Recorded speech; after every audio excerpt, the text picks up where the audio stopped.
Welcome everybody to Can't Draw Horses Club. I'm Corey, and joining me today is Featherweight. Hello. So, on the Loading Ready Run Discord, in the video games channel, I have a thread for people to recommend games to me because I like some weird nonsense. And it's not like, oh, these are for Talking Simulator or etc. But a user called Withelware went in there and was like, hey, there's no horse club thread, so I'm just going to recommend these games. And one of them was Rise, which is kind of like Delve, which we've done before. But the other one was How to Host a Dungeon by Tony Dowler, someone from Seattle. And I was like, yes, more solo game fun with the drawing and the other stuff. And I'm also here. You're the drawing. You're not gonna make me draw. You won't can't catch me drawing. So, I guess we'll start. Does that sound okay? That sounds like a plan. Boop. So I got my text document here in Sublime Text, and I've got PDFs. I'm trying Sumatra PDF. That's the name of the software. Yes. Yes. And so far, really lightweight. I was just a little too tired of Windows launching Edge whenever I wanted to look at something. And then it being like, I want to be your main browser. Please. Remember the 90s? Hey, I was on Netscape Navigator. Anyways, how to host a dungeon. There's a getting started thing.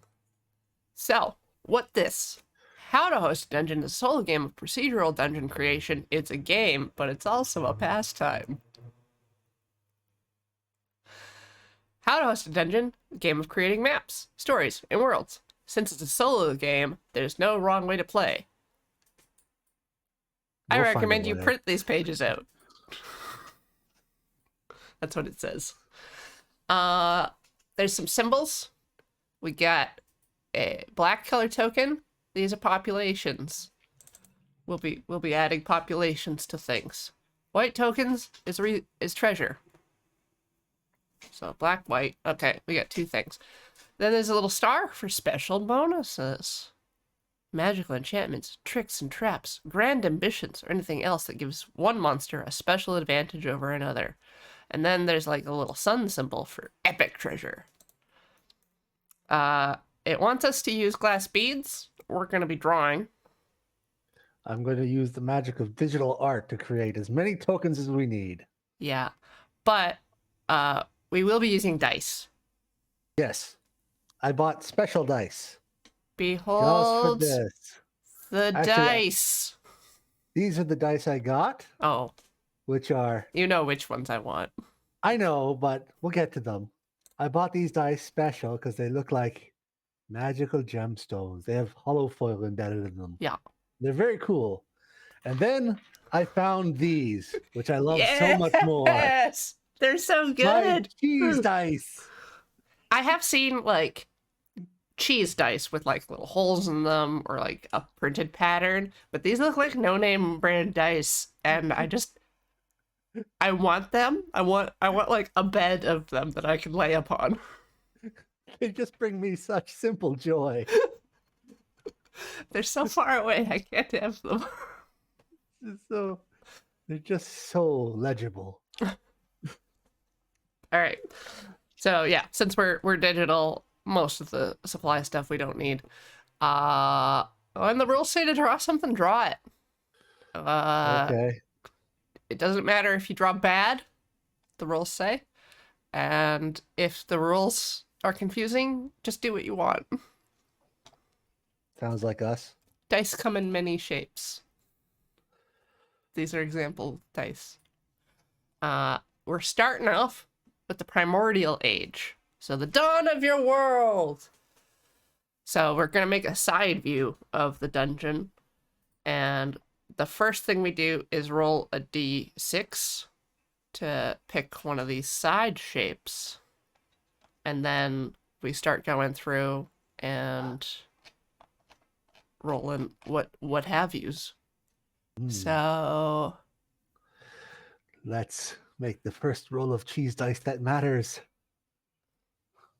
You can- Cheese dice 1. I mean, you can use the dwarf dice. Now that you have cheese dice, there's no going back. The dwarf dice were only introduced so I could show how superior the cheese dice are. All right, I rolled 1, but it's boring, so I'm re-rolling. All right, you don't want just the sandwich. Layers. I mean, there's other cool ones, so I like one number no.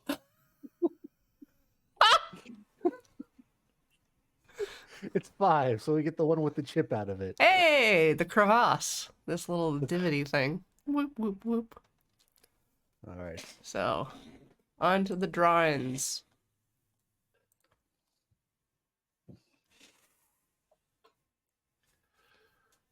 So we just need a rope.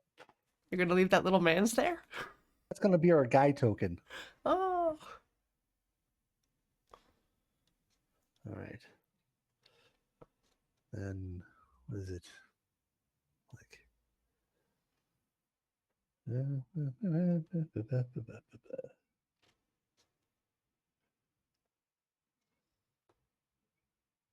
All right. Stop. What? What? Beautiful. So, finally write a number in each of the strata you created. I find 8's a good number. You can add more or remove some for a smaller page. The surface is 1. It's its own separate. 2, 3, 4, 5, 6, 7. And you can number the ones on the other side of the crevasse as a separate thing, if you want. 8, 9. Woo! All right. So, finally, blah, blah, blah, blah, blah. Where did it all come from? Roll this table if you want to know how the world came to be. Do we want to roll a d10 for creation story? Yes. I mean, we're here. We're here. We're We're here. here. All right. 1. The world is detritus of dismembered or destroyed god. Got some god's bodies up in here. All right, I'll note that down. God's body. That's the name of our world. There's an optional thing called a nexus that it recommends skipping for the first game. So I'm going to skip it for the first game. Skipped. So, each stratum in your dungeon world will have some unique features generated by random dice rolls. Roll a d8 for each stratum in your world, ignoring the surface. Consult the feature table to see what the main feature of it is, and then roll on another table to get more details. Okay. So, it's a d8 for the features. This is not a dead god's butt crack. No! We can't.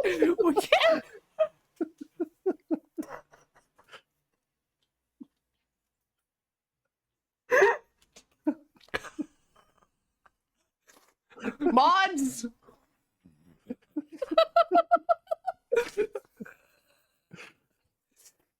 No! Have I checked my dungeon hole? No! Sorry, did you roll? What did you roll? Not yet. I have now rolled a 3 for number 2. A 3 for number 2. It's gems. So we can roll in the gems' table. It's a d10. All right. This area contains valuable gem deposits. Normally, each gem deposit will be about 1 token in size. It's a 9. 1d4 plus 1 separate gem deposits scattered around the stratum. So 3 of them. Yay. All Which means right. we'll need some treasure tokens. Treasure. Treasure. So we'll make a new folder for. No photo for treasure. It doesn't say to add the tokens. It's just the size. One would assume the tokens go in there. I don't. Well, if you've got caves, then there's a population token you can get. Either way, I shall draw a treasure token.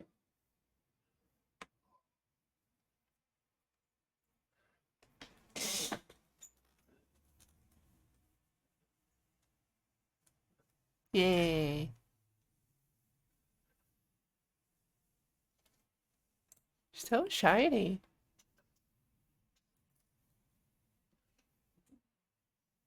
Alright. So all our gem deposits have to be big enough to hold that. Yeah.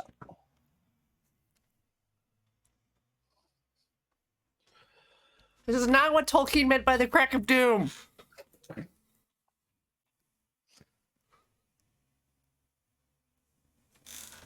And I mean, the gem deposits are on the surface, so this is like how you get diamonds. Where, like, the volcano bursts up through, like, thick crust, and the pressure makes diamonds go everywhere. Everywhere.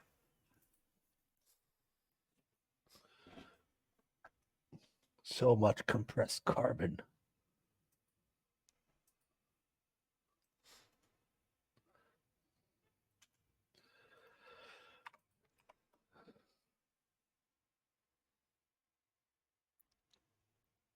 Meh. Dwarf. Well, not all the population's gonna be dwarfs. Yeah, well, that's the population token. So Yeah. Pop, pop.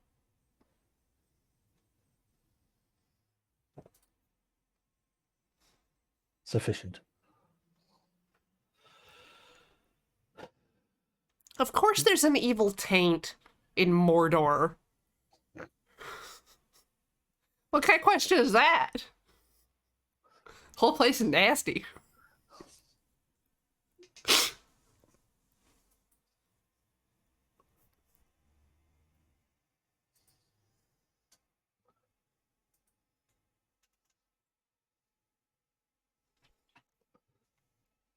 There.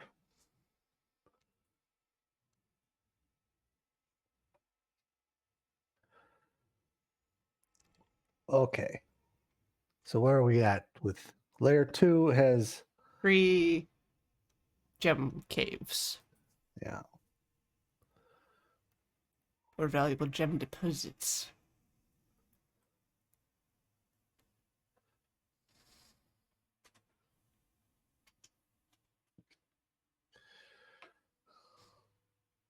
In layer 3 we'll have other things. The D10, yes? Which? For the next cave. Ah, yes. D8 for features. D8.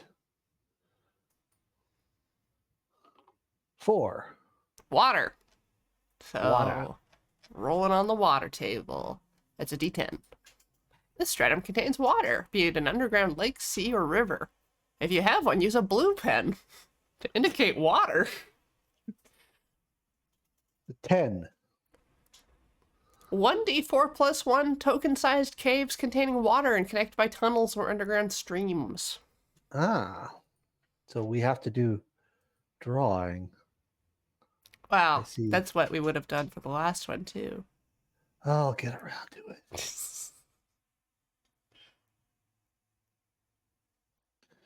So what was it? 1d4 Plus 1. plus 1. All right. 2, so another 3.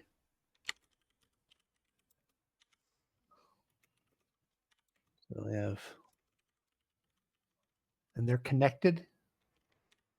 Yes. Yes, connected by tunnels. All right. I'll do. Oh.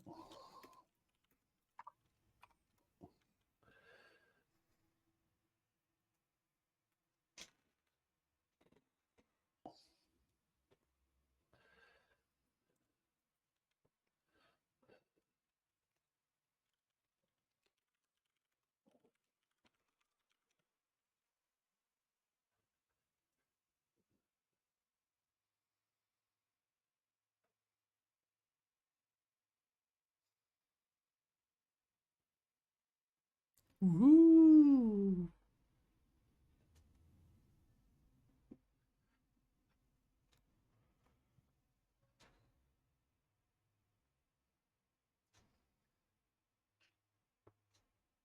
Uh,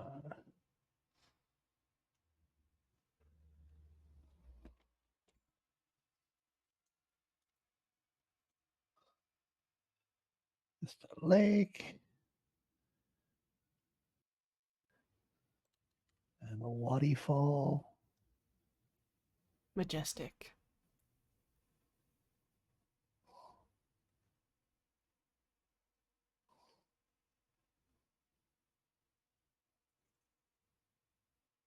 Secret. Secret cave behind the waterfall. Oh!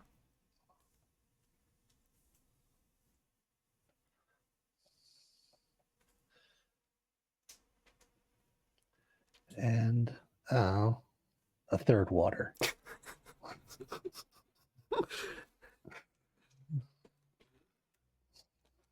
This If one it were has a me, beach. that'd simply be 3 waters, you know?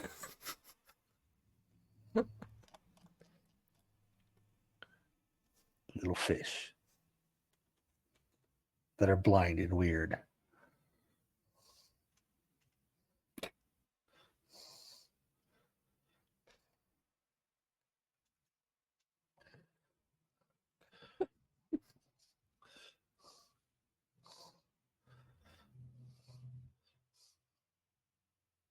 We got the blue. Got the blue. It recommended the color blue for It water. did. It did.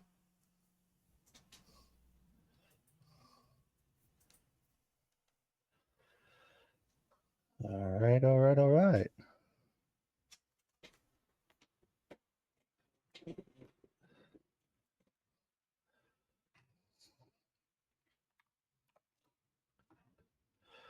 What do you mean underground water would not be blue? Rude. Ugh.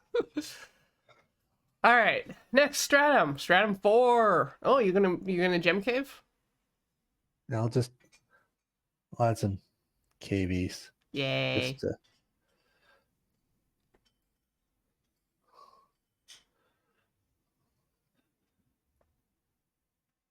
there. Just to,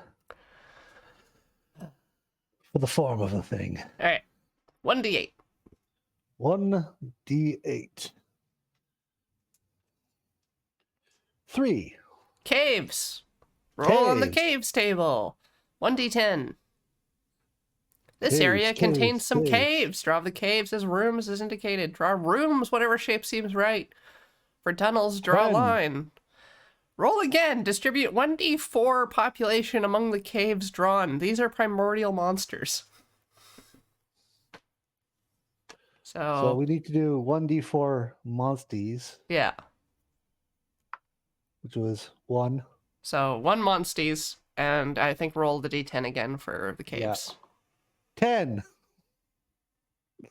So that's 4 more. So we need to do 5 monsties. They're different. They're different monsties. 3. 1d4 plus 1 token-sized caverns connected by a single tunnel. All right. So 2. So 3 token-sized caverns, which are going to be crowded with primeval horror. So, you know.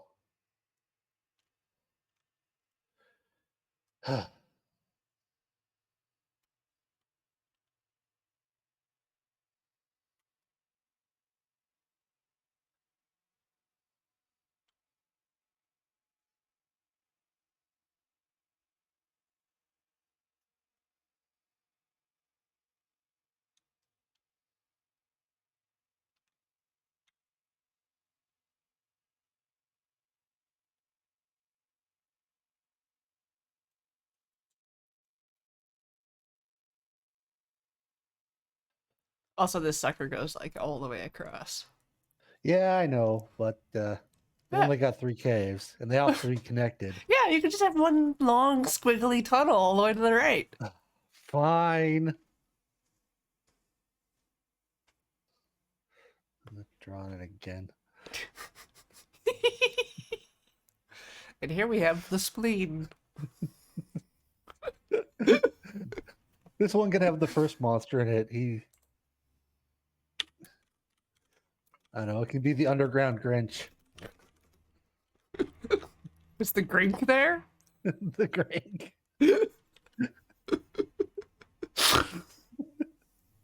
Oh yeah, You're that's a spleen tunnel. one, Mr. Grink.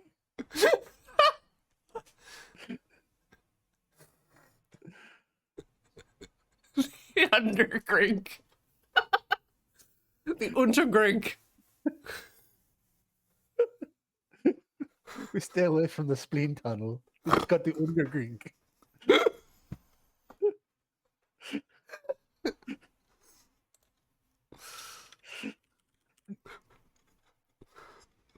Tasteful Undergrink.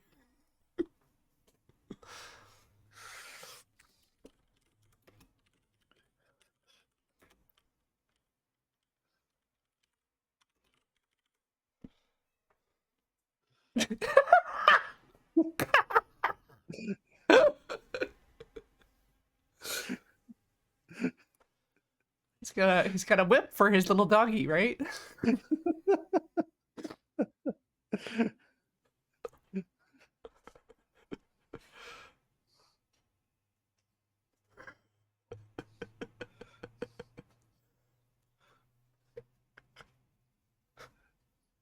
There we go. Yep. Nice and legally distinct.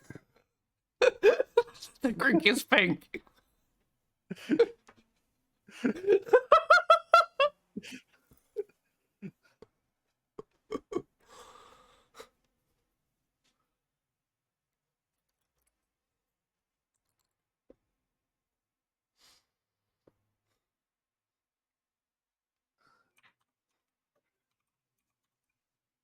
There we are.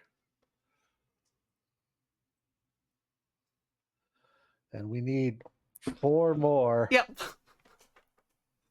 of. Primordial monsters. These can be a different type. They're not all Grinks. Of course not. There's only one Grink. I guess these are the Who's down in Whoville.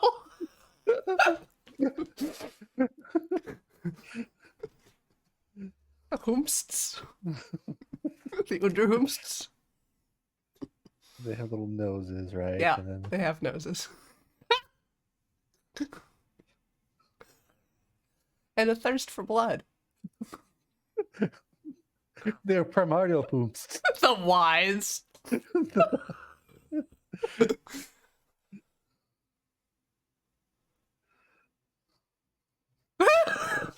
baby body.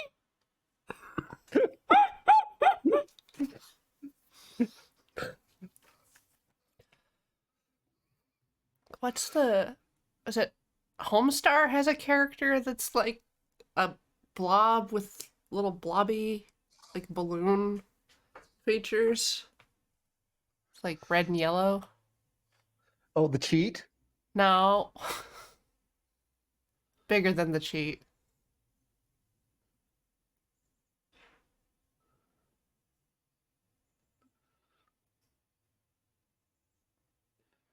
The Hudge?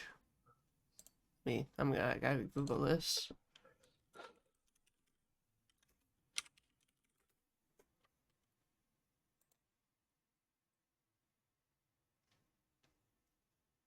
Hmm.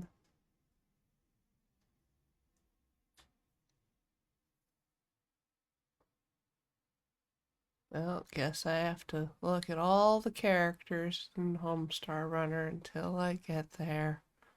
All right. So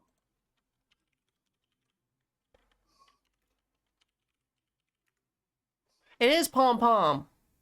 Yes. Thank you, Katrina.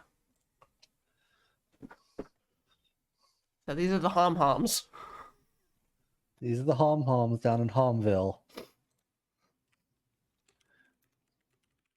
where they are celebrating, I don't know, Cavemas. Yep.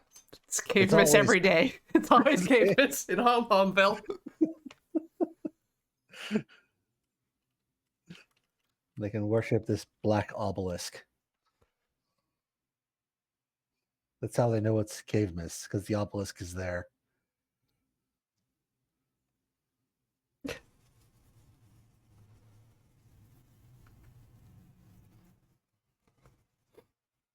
There.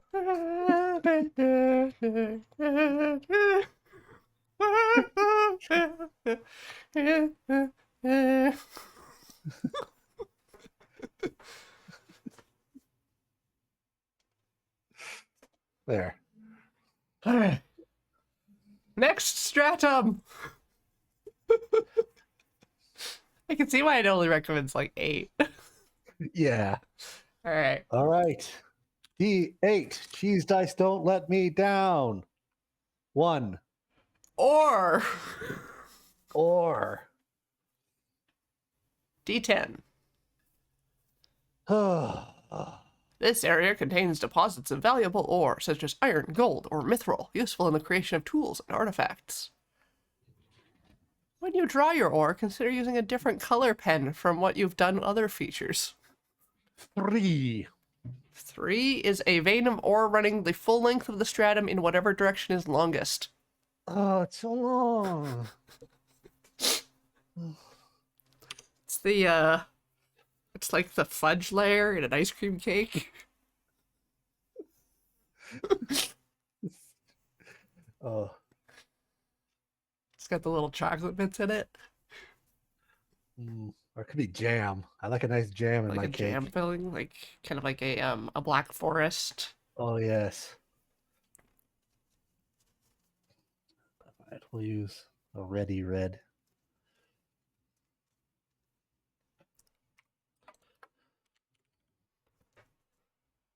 Yep, good old redstone.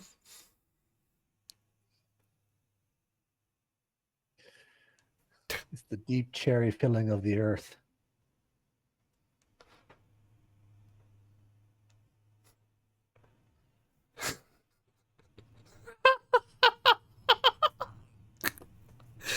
All right, we gotta change the channel name to Gaunch.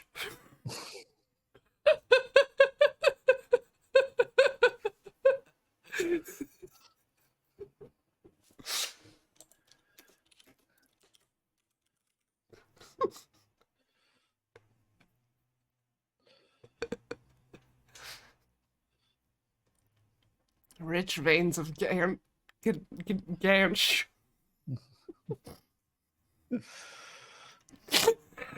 It's been a day. The day's only just begun. We're only on the 5th layer.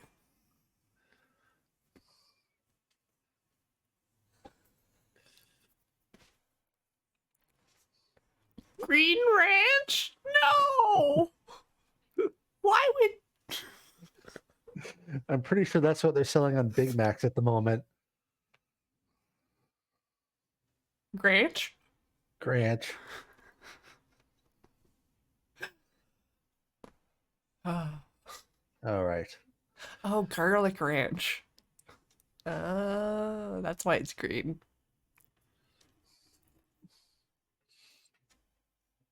One D8. 1d8. And 8. Roll again. Ah. 1. Or. Or. Or. Or. Or. Or. 10. A huge mass of ore filling most of the space in the stratum.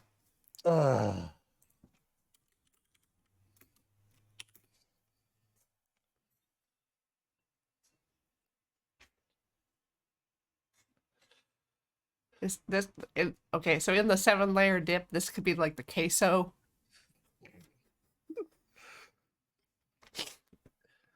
Now this is the deep guac layer. It's a deep guac. Deep guac.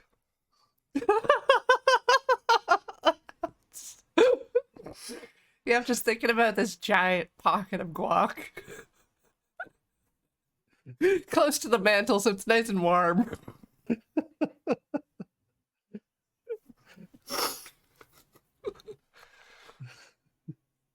Guac it? You got guac in your pocket? I got a pocket full of guac. I got a pocket full of pretty green.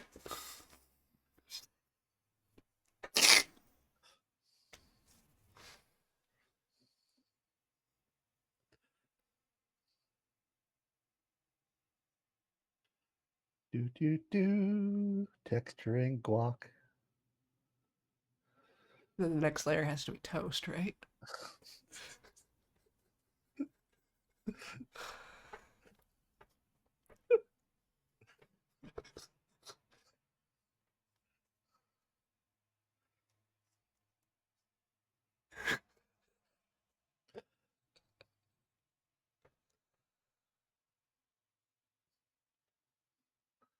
There. Deep guac. And now layer 7. Uh-huh. 5. Magma! Magma. Roll a d10. This stratum contains molten lava. Use red for molten lava. 2. Magma river flowing through this area, leading off the page if possible. Meh.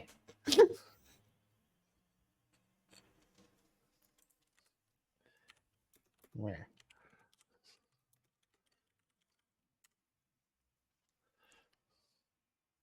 Yeah, nice and burbly.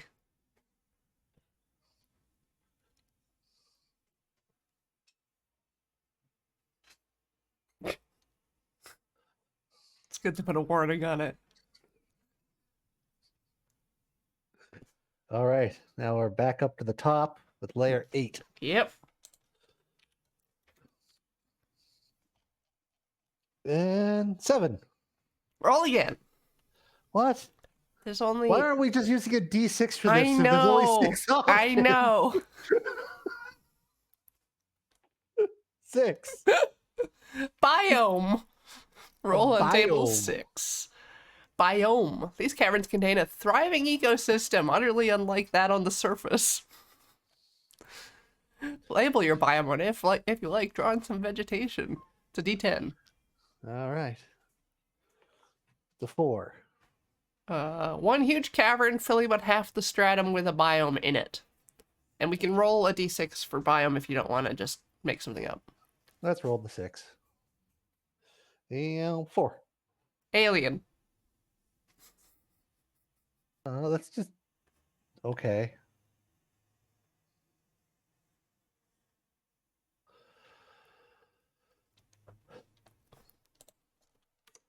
I don't know. Squirrely plants.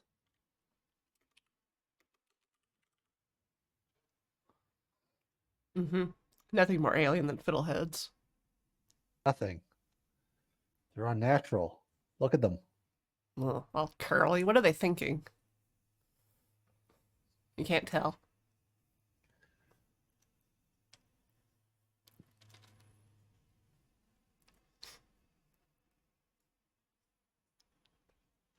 Wow. Alien is a controversial option.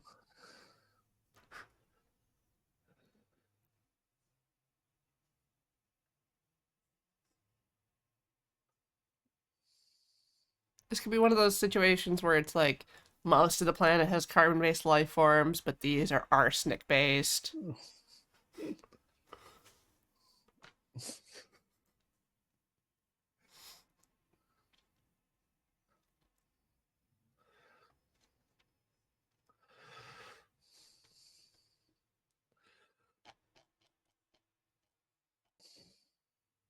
Yeah, like evolution. Yeah, we get like the lithium squids or something.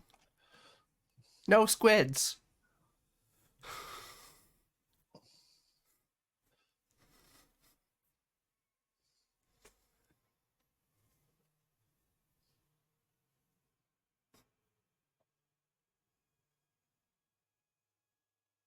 Oh, Yeah, except it'll be like the opposite of evolution. These will be based on shampoo. These aliens, very good for your hair and scalp. At least they say so.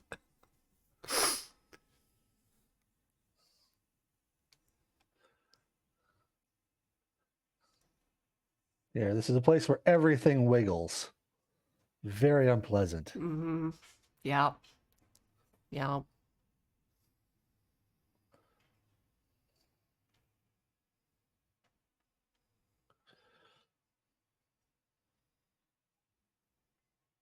You know, a rock there.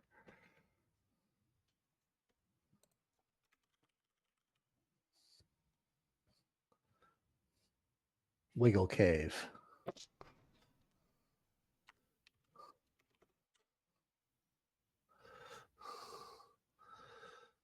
All right. Number Party on. 9.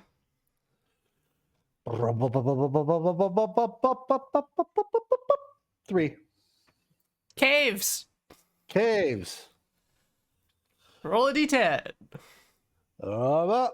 9. One large cavern with tunnels radiating in 3 different directions.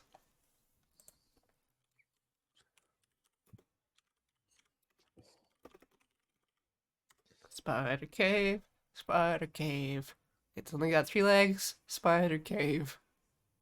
It had a bad day. Now it has 3 legs. Spider cave. Spider Spider cave. Cave. Look out. Don't step on spider cave.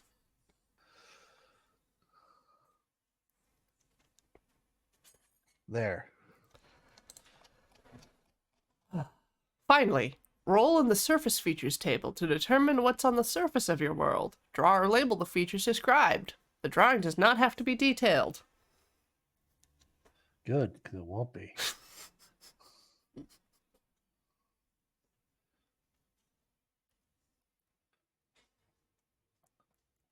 Cave enough. Mm-hmm. All right. What was it? I wasn't. 1d10. 1d10. 6. One terrestrial biome covering the surface. You decide what its dominant feature, like forest, plains, desert, etc.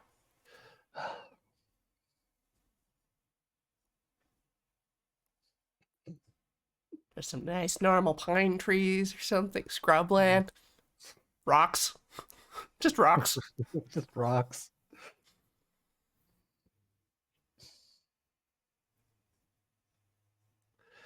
Hmm. What would be good? Oh. Just shrubbery. Yep.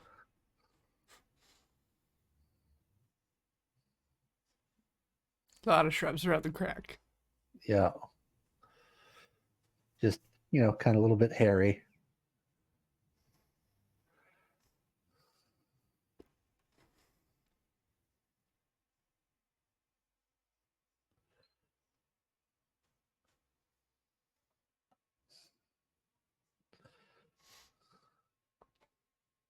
One sad tree. Oh no. It's so sad. It's the oldest living life form on the planet.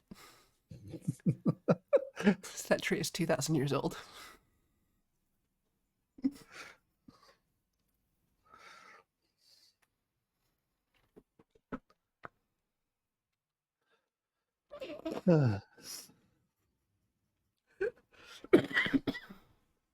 Our hero, Harry Shrub Crack. Thanks, Life Faust.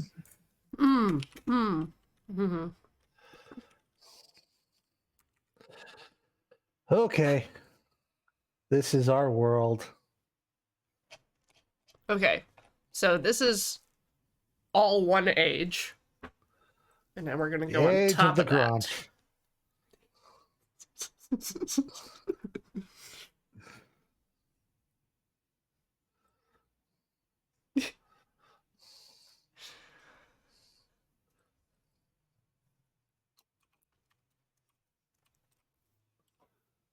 Close enough. All right. So what's the age of civilization like?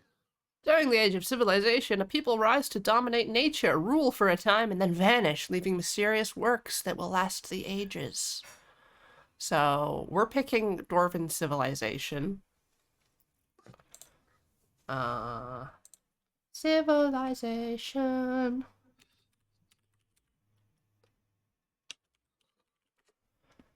Setup. Each civilization has a setup section, tell you how to draw the first structures of that civilization.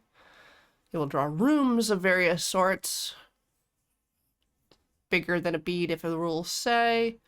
Beads will usually be in rooms. Time also just lines connecting rooms. Draw them straight, curvy, jagged, whatever suits your mood. Other than that, just do whatever. The Age of Civilization is played out in turns. The life cycle section describes what the civilization does each turn. There's actions, conditions, and then everything else. Some primordial age results generate monsters. Anytime a civilization encounters monsters, the monsters lose one population and the civilization loses one population. The end. At some point, your civilization will end. The rules will tell you when this happens. And we're gonna scroll on down to the dwarf town. Dwarf. Why is it so far away if it's the default?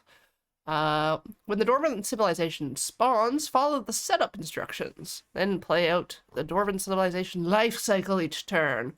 When the Dwarven civilization ends, follow the end of civilization instructions. Dwarfs end if the population is 10 or more. So, setup. Dwarves enter the map from the side. Pick a spot on either side of the map near a source of mineable ore. If no source exists, pick a random spot. Draw a dwarven tunnel entering the map, leading to your chosen founding location and ending in 4 bead-sized rooms. And then we place population in 2 of the rooms, and those are the dorms, and the other 2 place a treasure. These are vaults. So, pops are dwarves. Dwarven treasures is treasures. And then we have to make up a name for our dwarven founding and write it on the map. So we have a couple options here. We can go for the cherry layer or the guac layer. I like starting cherry. Cherry, it's kind of more in the middle, gives us a little bit more room. Although it is close to the grink. Well, it can be close to the grink or the wise. Hum-hums. Hum-hums.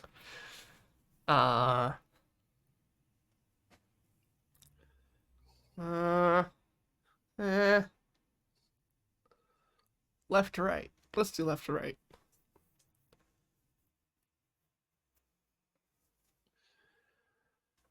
So you want the grunk? Sure. Okay. Living dangerous. Well, we need resources. All right. This token is too big. So I shall make you smaller. Oh, I'm shrinking. There. You're a wee little man. Little man. All right. So we need 4 rooms. Yeah.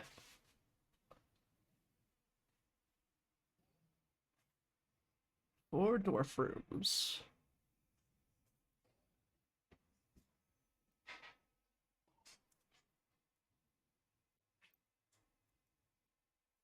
Got 2 dorms and 2 vaults.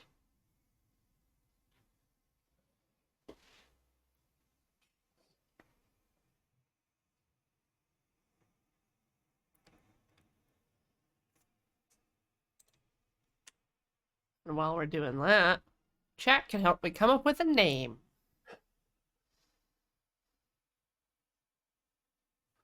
All right, then it's 2 guys in the 2 rooms. It's 1 guy in each room and then 1 treasure in the other 2. Awesome.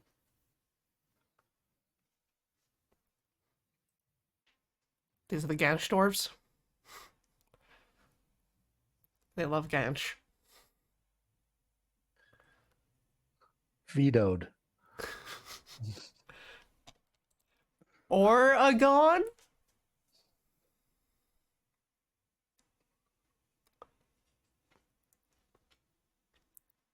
It's the civilization. TXT2.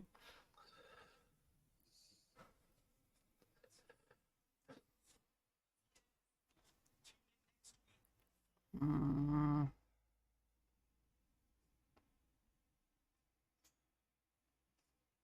The great civilization of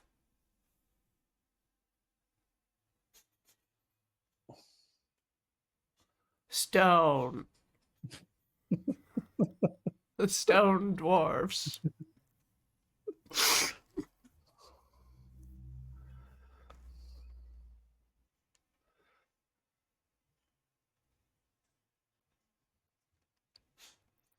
Deep dwarves. Spicy dwarves. Fruit dwarves. Free range dwarves. Grass fed underfellas? The underfellas.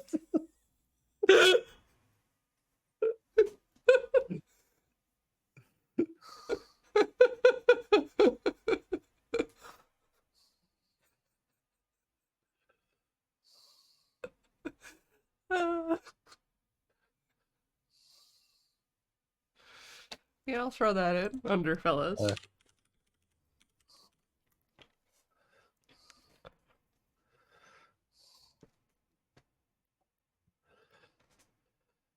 Mighty civilization.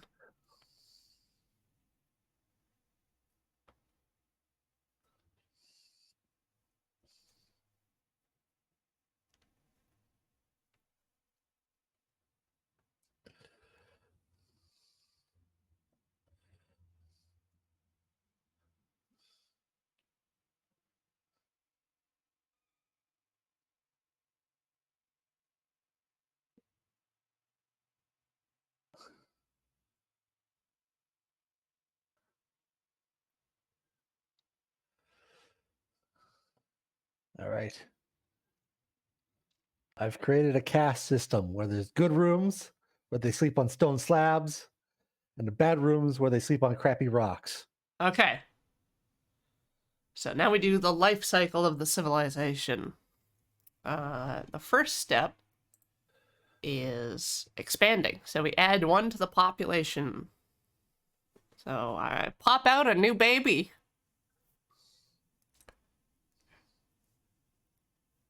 New fella. That's a new fella right there. Hot and fresh. Next step, exploit. Or gems or resources that can be mined. Add a treasure to the civilization when you do that. I can look at what that action means. Scrolling back up just to see if there's instructions. Exploit. Mine out an area of resources of 1 bead in size. Show on the map the resources mined out. So we're into the ore. So do we need to add a room for that, or Yeah. just like? All right. We're just hollowing out the earth here.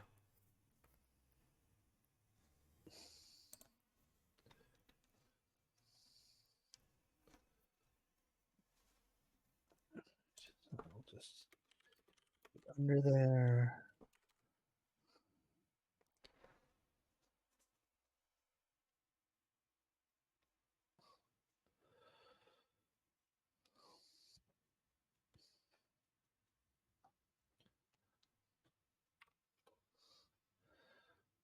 Right.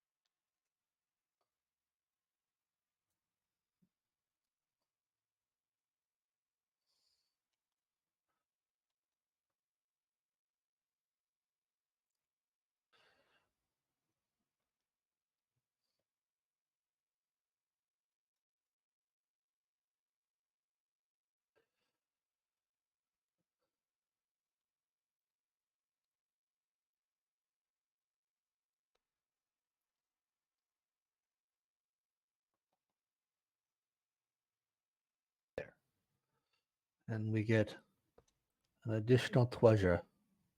Ka-ching! Next step is build. One dwarven construction. So we look at the next table and the population limits what we can build. So we can build workshops if we want. All right. Or a tomb. Or a tomb. Or a tomb. Mhm.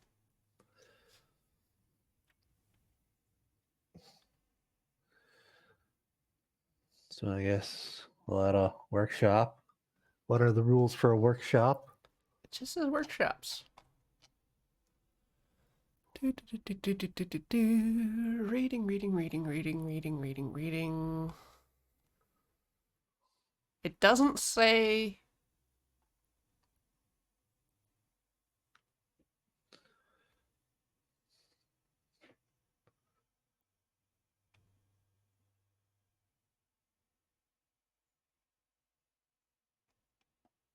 Anything. So let's just make a new room and that can be the workshop.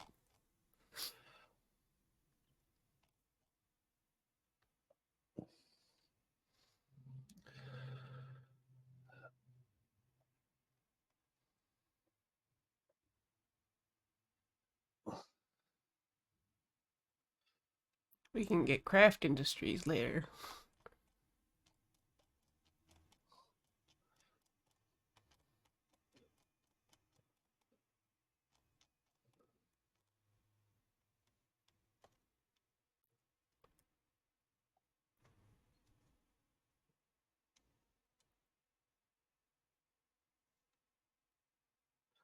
Yeah, draw a new special room.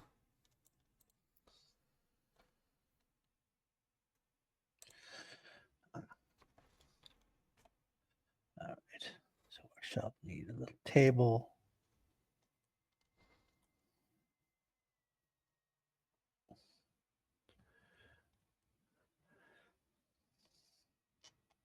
And I don't know, like a tool rack. Little saw on it.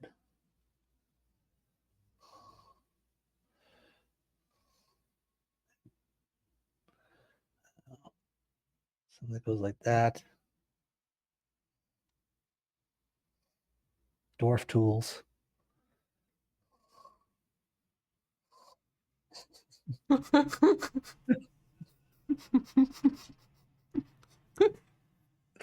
Yep.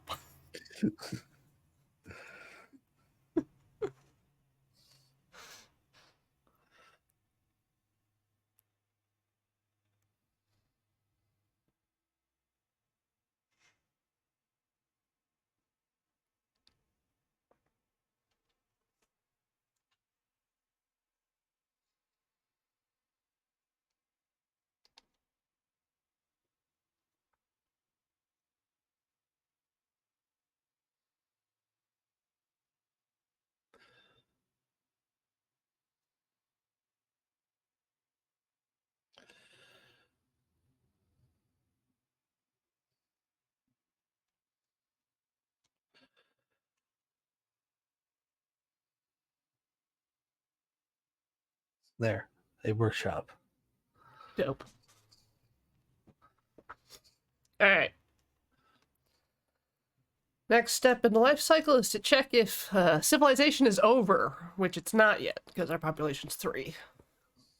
So, starting again. Step 1, expand. Pop out a new baby. Or, someone's family's visiting. It's like your cousin from out east.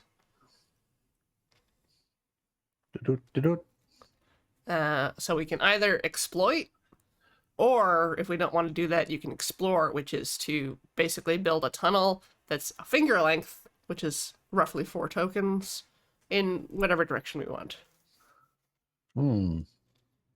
Like we could start moving guackward.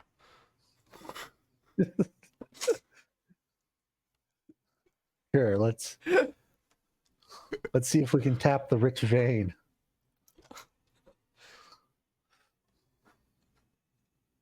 Look, our diet's been lacking. We need some veg, okay?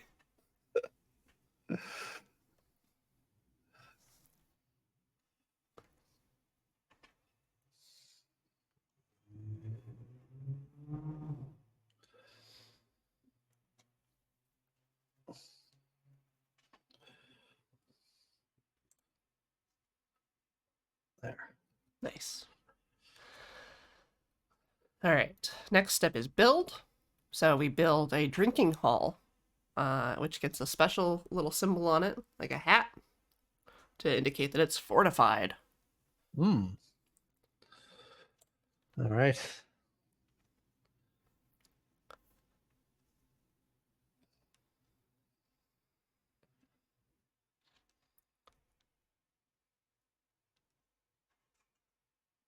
Right? Yeah. You want the drinking hall to be at the bottom so that it just kind of catches everyone.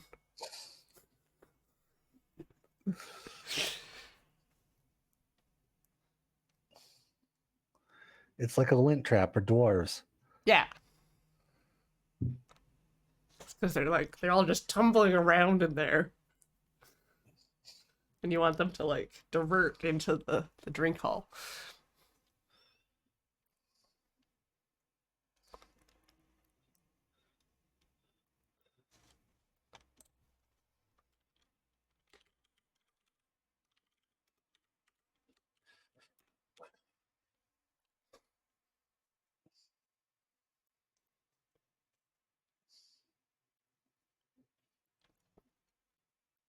Oh, that's a good point, Squared Out Cube. You can also just pour the liquor from anywhere and it'll pool there. Oh, I love them! Little bartender!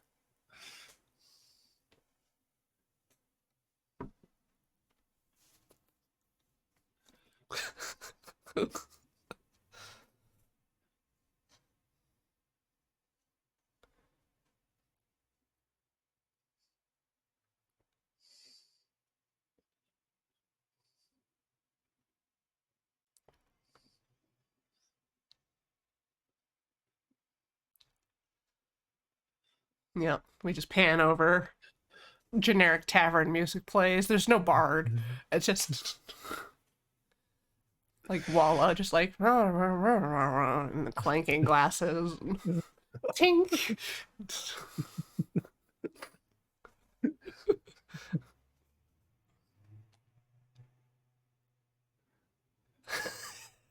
Every day is drink day.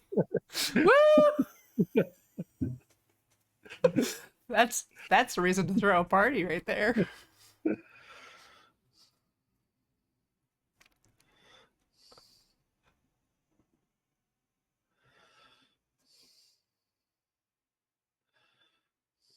No, standing room only.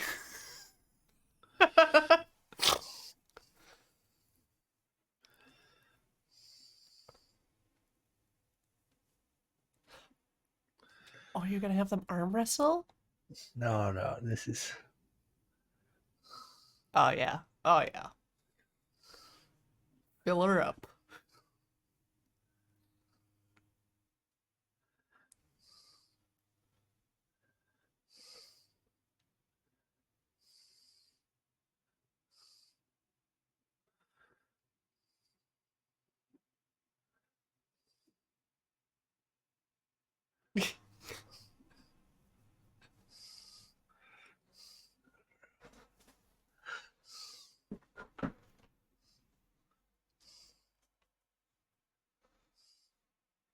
there.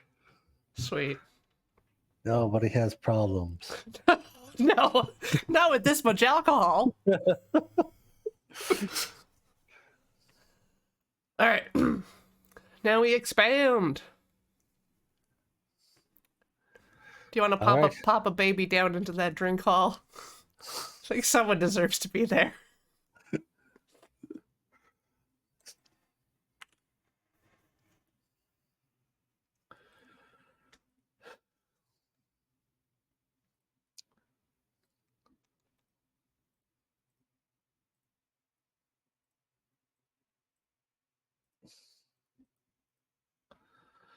All right, so we can hit guac.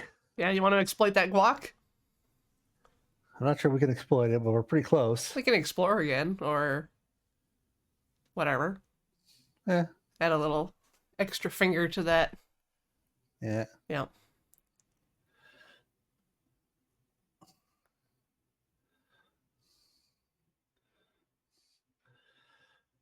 Takes a lot of planning to get ready for the guac. I mean, the pressure alone. Oh yeah. Yeah, when you tap a hot pocket of guac.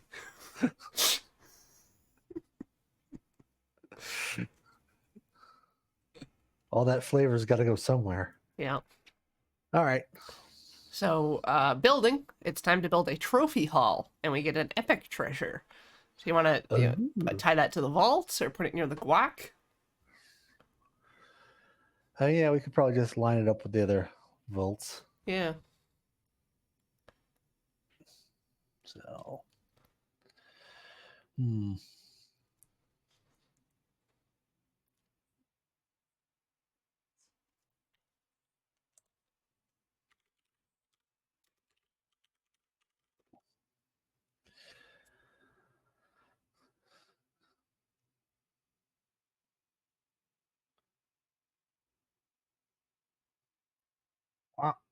Wah. All right. We'll need some sort of epic treasure token.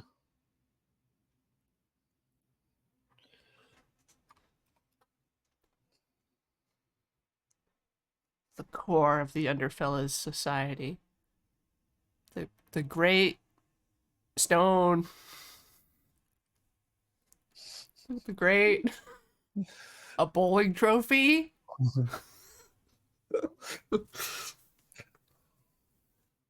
The champion's chalice.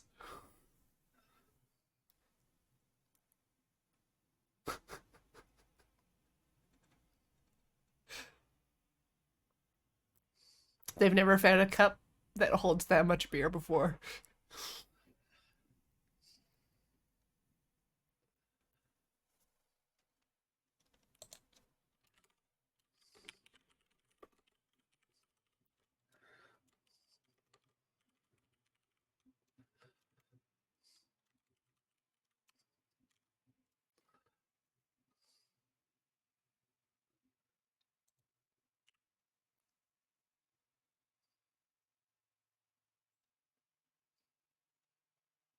Like bowling is a big deal with the dwarves. Like they get those really big stones, like the ones that fit in a corridor. Because like if the bowling ball's bigger, you're more likely to hit the pins, which maybe we should learn from. Maybe we could have figured that out a while ago. It's more about the engineering challenge than the accuracy. Yeah, just like get all strikes and don't die. Like Each bowling team has several hundred members. yeah. They haven't invented automatic ball retrieval yet.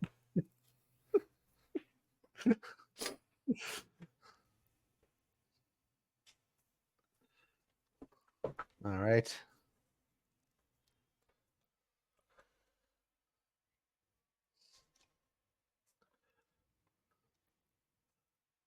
All right. Guess we expand. So, one more dwarf to the pile.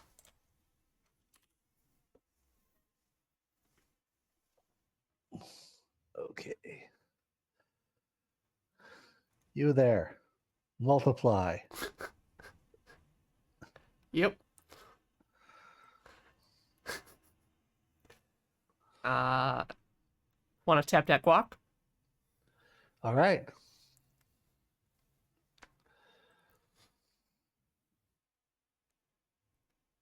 Be fruitful. Yeah, they're about to get fruitful. Full of this green fruit.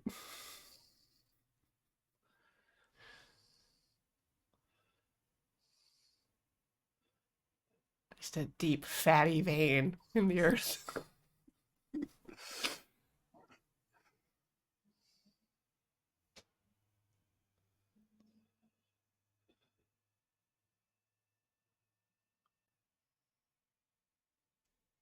The verb form of avocado. Avocaded. Avocadoon.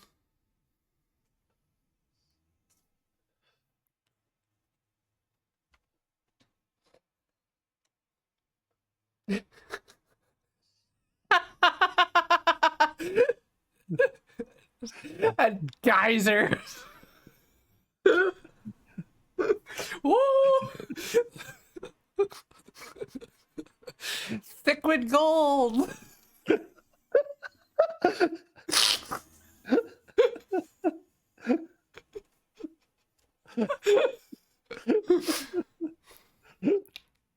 They have to chill it for transportation.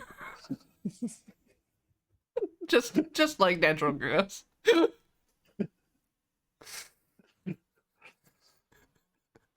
Get it in the pipe system.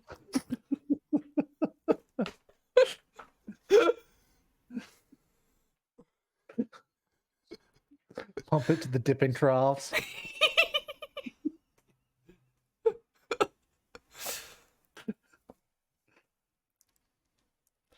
It's the dwarves never invented utensils. Just like how we had like bread bowls or bread plates or crusts like that. They just have chips. Just chips the size of plates. They like pan for the chunks. Their beards are full of green. Yeah, the green beards. Oh man. You can tell how wealthy someone is by how green their beard is.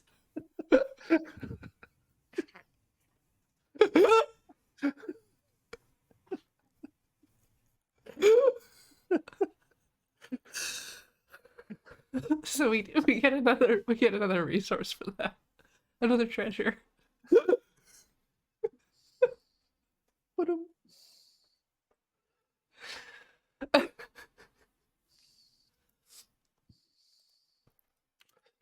Also, we forgot to put the little fortification symbol on the drinky hall. All right.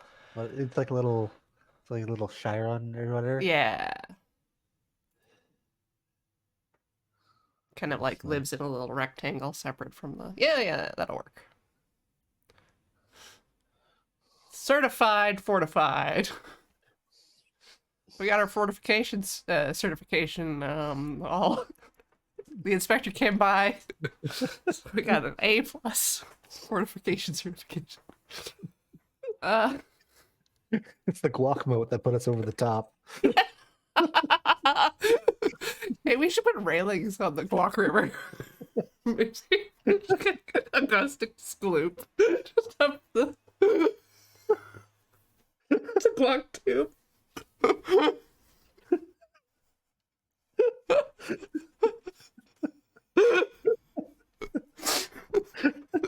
Guac fountains, yeah, you have to keep it at a very specific temperature so that it can go through the pumps.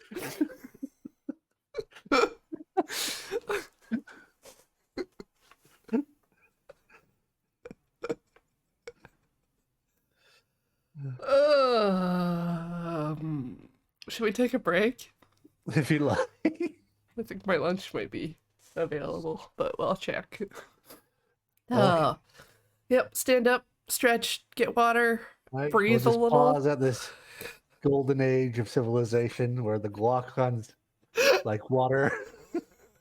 It's kind of similar to water. I wouldn't say like water. Instead of water.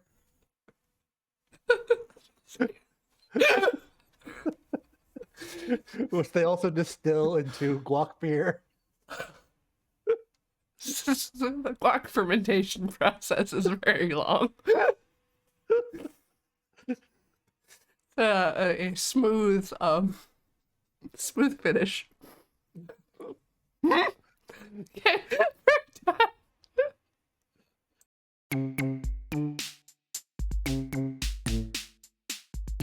Welcome back, everybody, to Can't Draw Horses Club. Today, Featherweight and I are playing How to Host a Dungeon.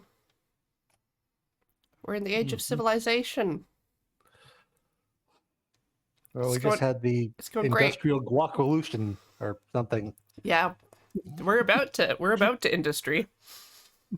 Industry is coming, man. Like, boy, howdy. I do like, while we were gone, chat was contemplating different cocktails that one could create. Guacaline? Finest refined guac. You gotta strain all the chunks out so that it doesn't clog up your engine. I mean, there was that brief window where a lot of industry in London was hydraulic powder powered, so it could just be pressurized guac spinning turbines. How, like, does guac compress? I need to know if you could have a pneumatic guac system. Yeah. I mean, to some degree, I'm sure you could. All right. So we are at 4 treasures, 6 population. We got an epic treasure. It's a bowling trophy. I guess we're back at the start of our life cycle. So we add 1 baby. Doo-doo-doo.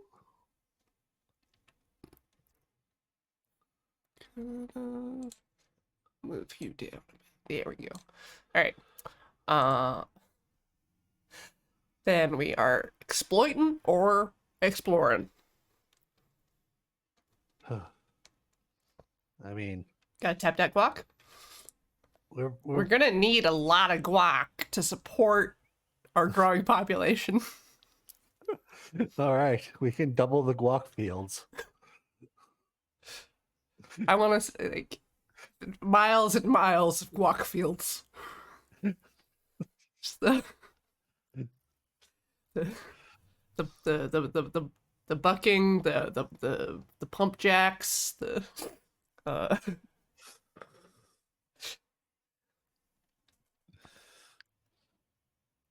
just the light of the flare stacks.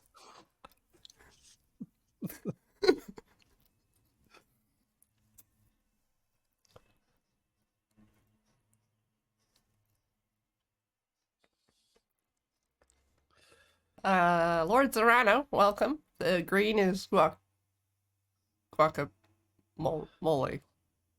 I was gonna say guacamole, but that's a video game. We're not tapping video games here. There has to be a shanty about mining for green gold. Okay, so you move 16 tons. What do you get? A lot of guac.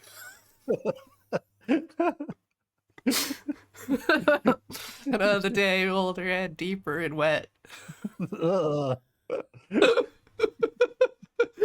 You need like the process man, but guac.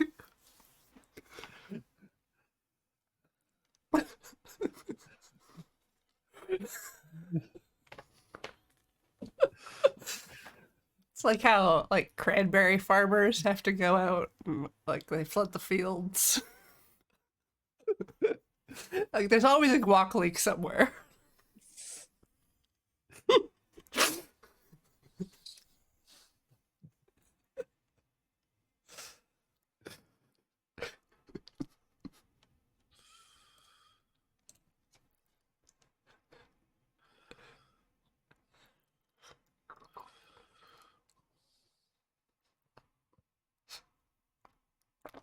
It's not called butt crack caverns.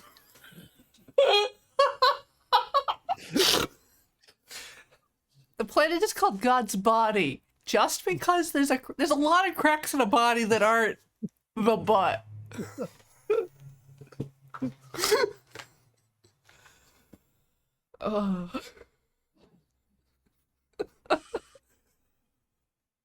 Name one.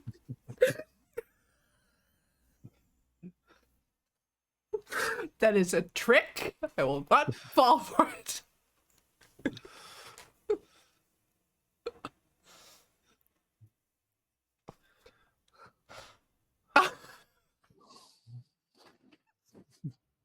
I deserve that. Yeah. Yeah. Yep. All right. Okay. So then we do building. So we've got. Did we skip over 5 people? Why is my population so high? We start with 3, 1, 4, 2, 3, 4, 5, 6. We got, well, power plant or smelter Oh, or citadel or the city. But if we get a power plant, we can get a highway or assembly line or an impossible engine. ooh. So let's build a power plant then. And if we get a smelter, we can put the gates of dwarf or a foundry or blast furnace or a doom weapon or start a dwarf war. These are our options.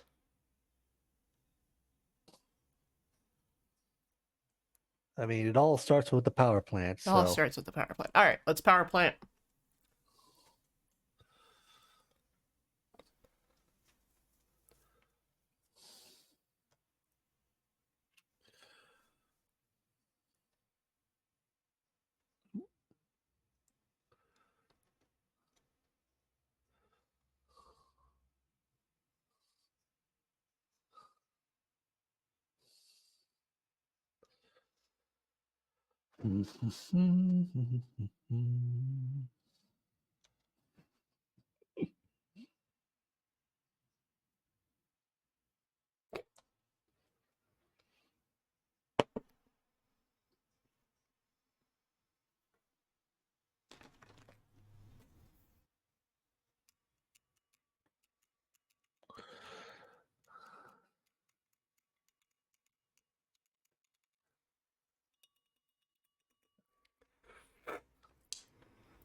Yep. That would be the most efficient system.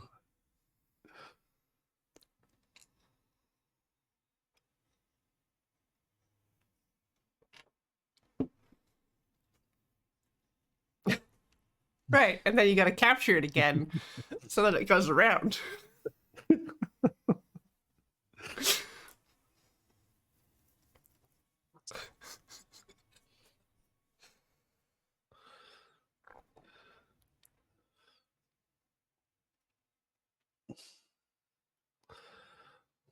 God, these caverns would smell. Well, like, you know how, what is it, nosegays? Like, you know, people during like the plague would wear like a little corsage or something like a flower.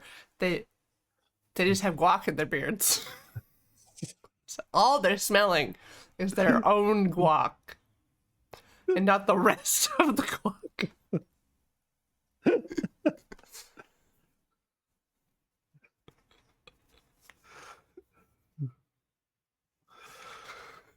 Yes, a nose guac.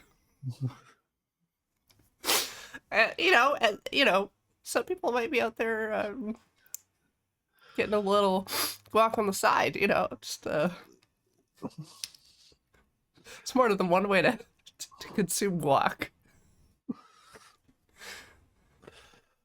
all right.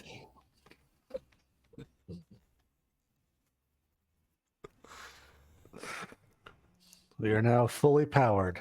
All right. Back to the top. Expand one baby, please. The guac must flow.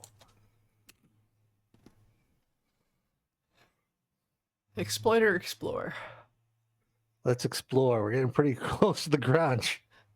If we encounter the Grouch, it loses a population and we lose a population. All right, then. I mean, we can go there. Uh, You just have to know that we lose the Grunk. no, he's I mean, fine. they could fight the hom homs or whatever, but That's a hell of a walk. All right, let's just. sideways, Yeah, we'll just scoot sideways. scooting. Scooting.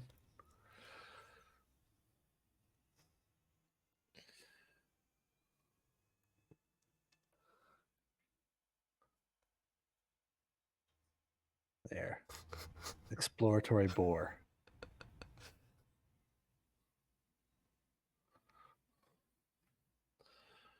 Yeah. Just put a giant vulnerability in our major infrastructure.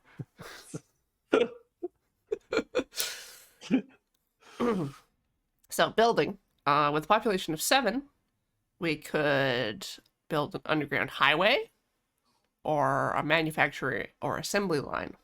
The highway just goes left and right across the whole page, basically. Like, it would get us closer to Hmm. some Well, is that about monsters. a gate? We could build some gates. If we build a smelter. The smelter. Okay. And then we would get to build a big entrance. All right. So we build the smelter then. Alright. That gets us closer to doomsday weapons. Yes. We do only have like 2 more turns. Well, unless we go say hi to the garage. Unless we go sign out of the garage. Unless we introduce the idea of Crimsus to dwarfs. Crinsmas. Crinsmans. The Grinkmas. The Grinkmas. Grinkmas time.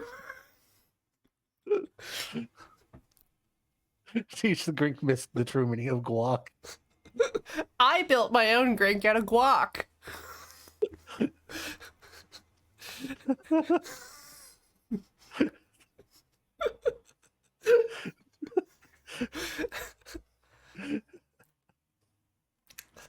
Kids better behave, or the Undergrink will steal all your guac. I took all the guac and that they still dip and play.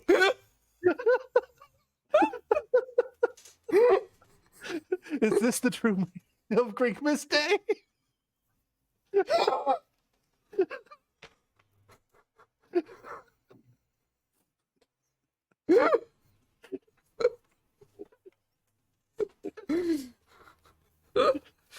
When they cut open the guac at the table, that's when the Grink's heart acquired a lot of congestion.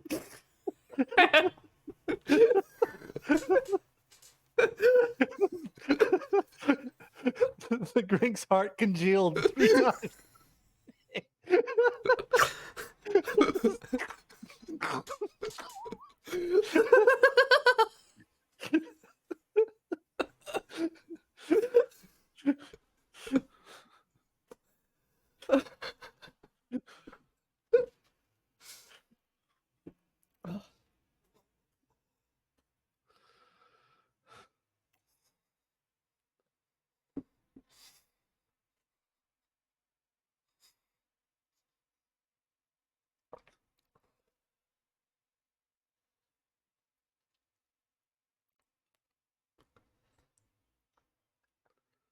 Yep, good thing it's not all guac. We have other resources to smelt.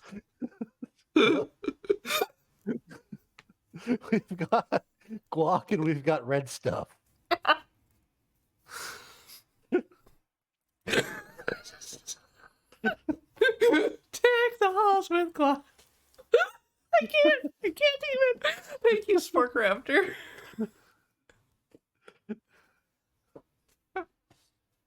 Man, I didn't know this was a December stream.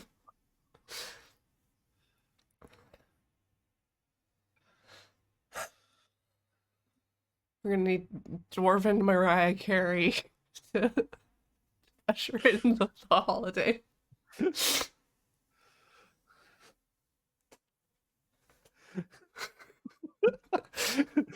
Simply having a wonderful Grinkmas time. Mariah Quarry.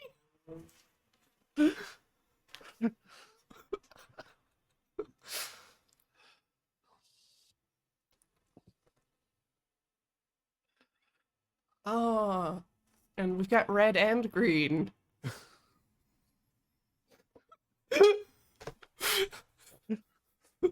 could do so much decorating.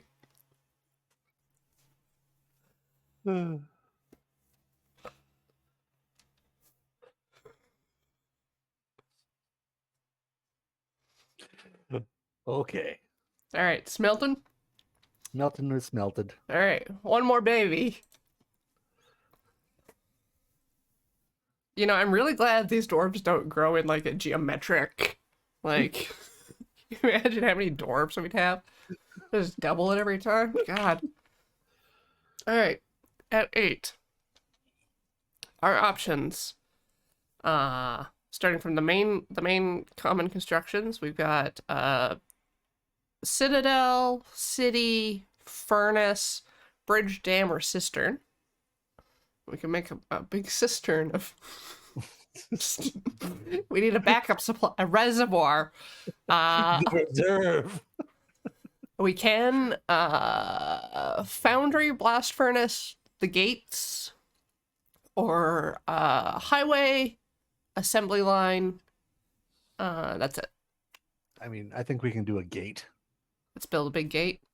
Let's build a big gate. Grand entrance.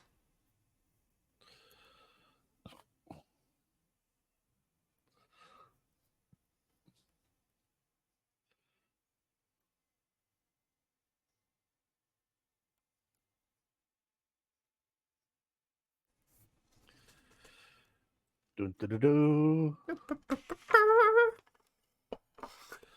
Every time the door is open, just the smell. Whoa. It's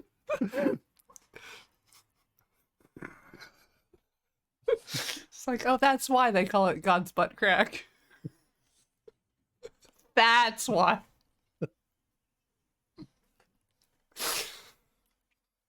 Okay, I'm gonna bite my sandwich. Crom.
Too bad the Greek can't read.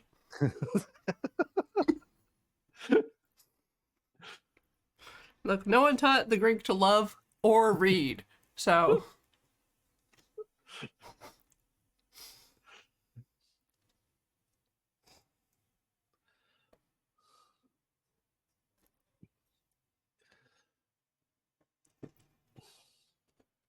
All right.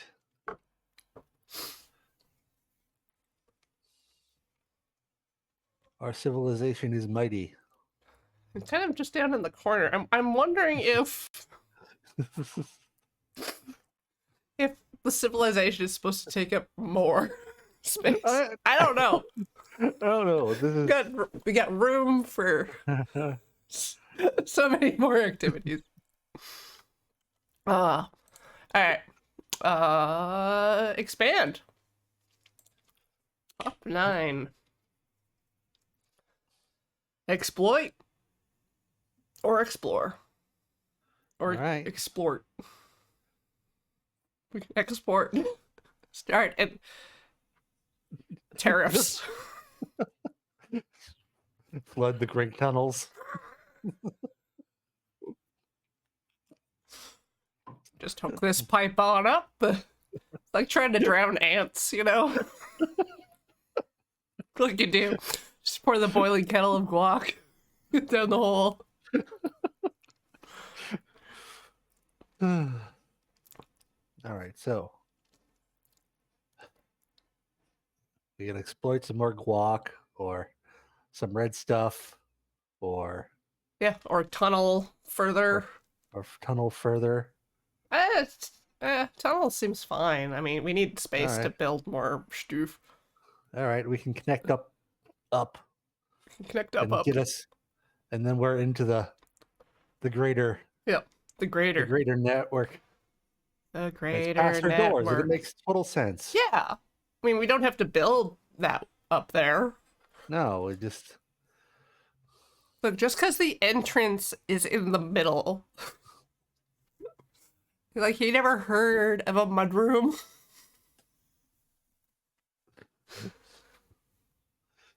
there we are.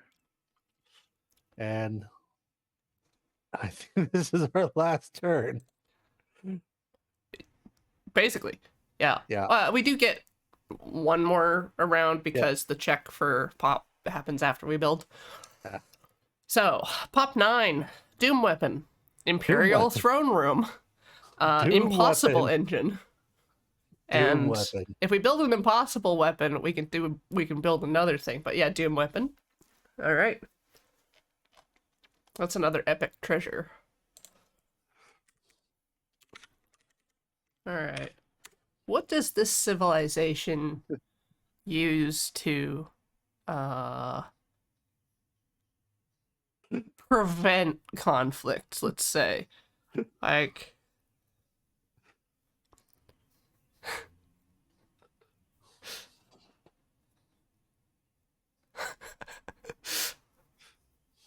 tentacles. That's not guac. It'd be like, oh, I know you're thinking of invading us, but come on a tour of our facilities, and then they don't want to fight you anymore.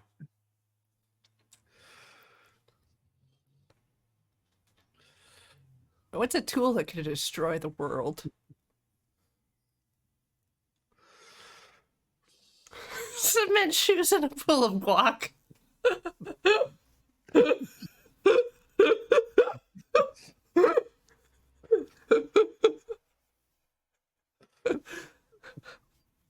Ooh, Metal Gear.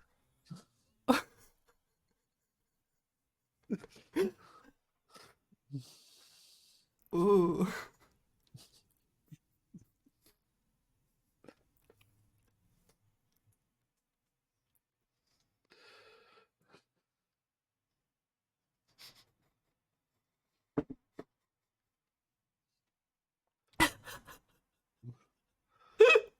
Criminals have to wear giant sombreros heavy with guac in them.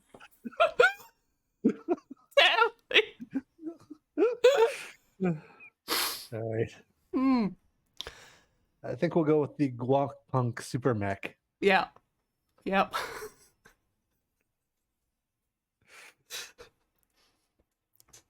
Man, all the old guac heads are gonna be like, in my day we had just a trough and that was enough. You scooped from the trough, and then you were happy. And there was enough guac for everyone.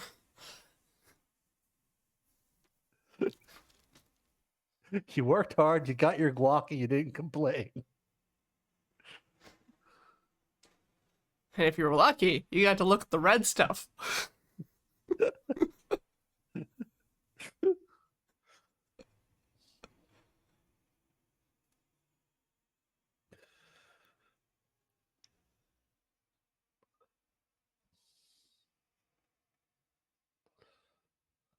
Need like a Tetsugen 28 kind of name. I don't know, bat lore. Like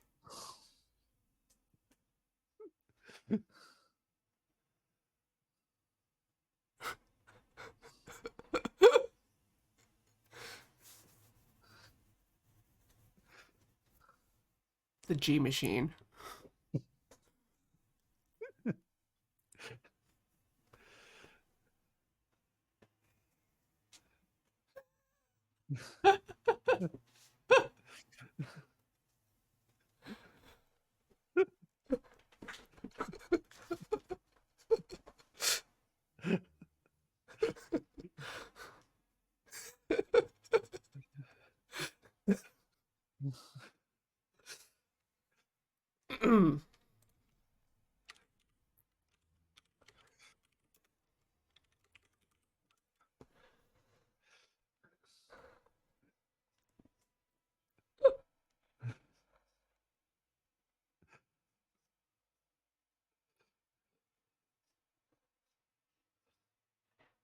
All right.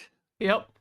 Having completed their ultimate masterpiece, their crop of deep corn failed, and without the chips, the No! guac was immediately us.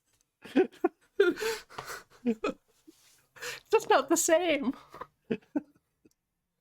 All we have now is salt and guac.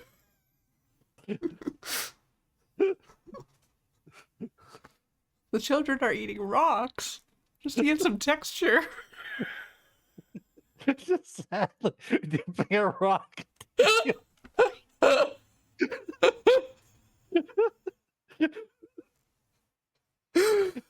Okay, expand. One more sad little baby. Sport. In a dark and chipless future.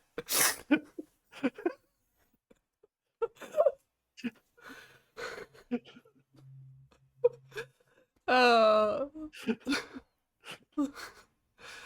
shall we explore, or are we gonna tap that red just to feel something?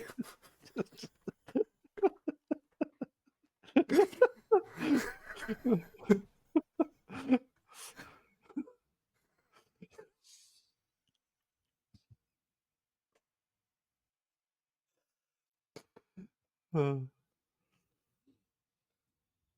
I mean, I guess We could discover water. Just connect.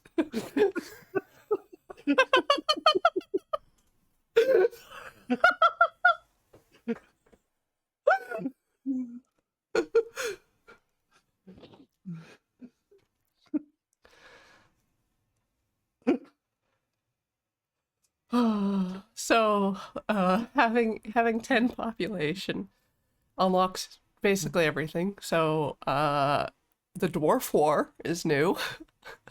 Or they delve too deep, which you just draw a shaft down the bottom of the page. Or there's an industrial accident, draw destruction and waste, wreck stuff.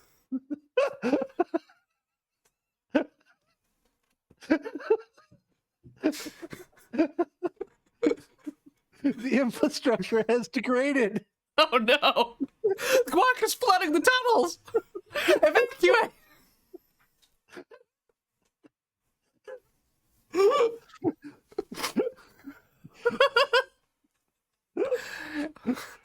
A terrible accident has occurred.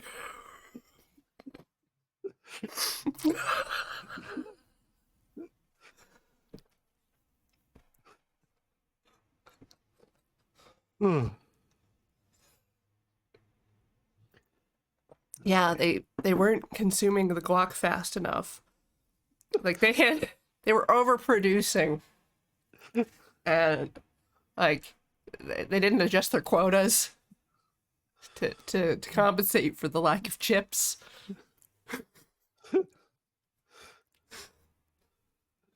They all wanted to go look at the water, even though it's sad and flavorless.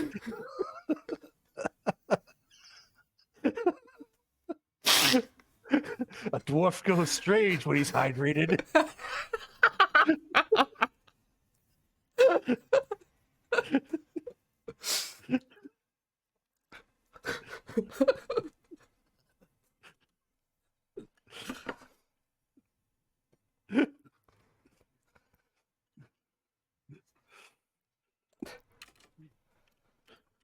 Industrial accidents.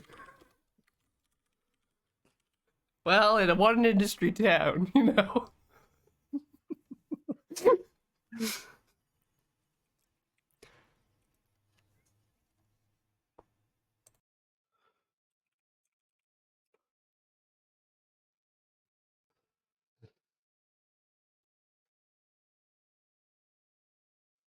Boop.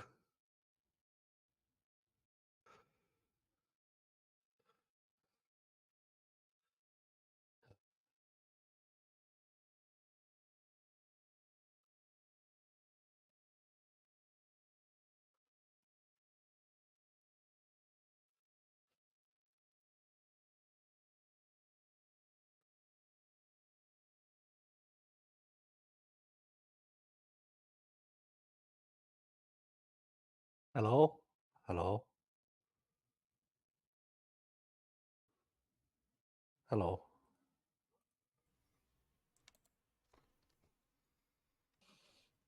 I've done my sandwich now. But I mean, I guess I should be mourning the tragic loss of these incredibly hard workers. Um, they gave 110% every day. They were out there on the floor.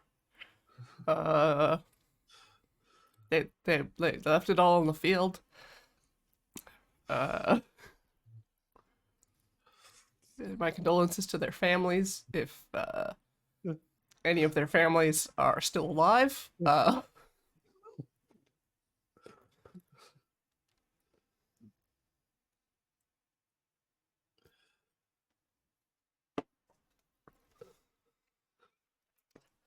Now all of the dwarves are in the pocket of Big Guac. I mean, the Big Guac pocket. They were swept. Little did we know that all of our infrastructure was floating in a sea of guac, and it collapsed and fell. It, it just, hmm.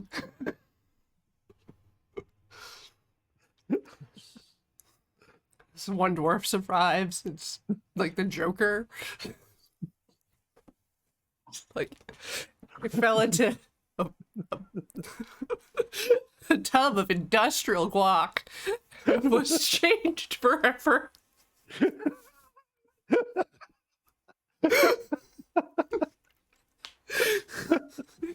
you want to know how I got these scars? A dwarf falls in and the grunt crawls out.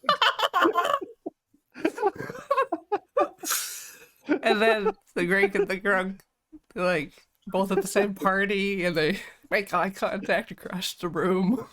And it's just...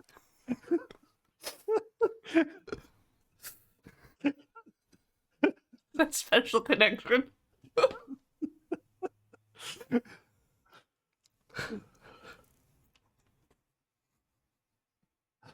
Okay.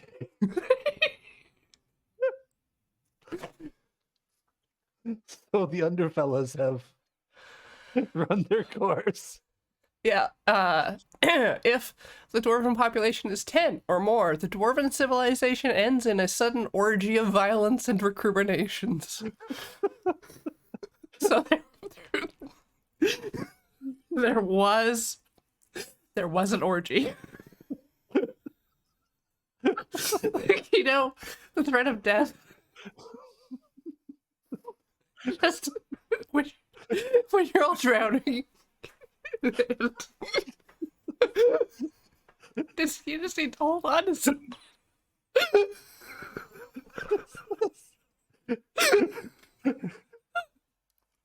Contemporary accounts refer to it as the final dip.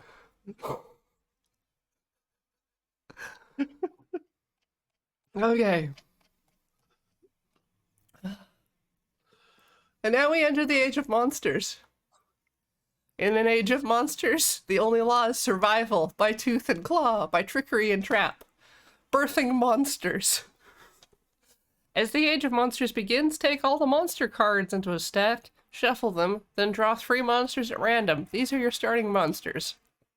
So, there are monster cards. They're here. There's 4 on each page. I'll talk about them in a bit. So, spawning is how new monsters arrive in the world. Some monsters have special instructions at the top of the card that modify how and where they spawn, and how. How and where and how. Otherwise, when a monster group spawns, roll a die, select a random stratum. Choose a location in that stratum for the monster to spawn. If there's already another monster group occupying that location, an invasion occurs. Collect a number of beads. Oh, right. So for the dwarves, we remove all the population and regular treasure. The epic treasure stays. So, the bowling trophy and the mech remain. I missed that step.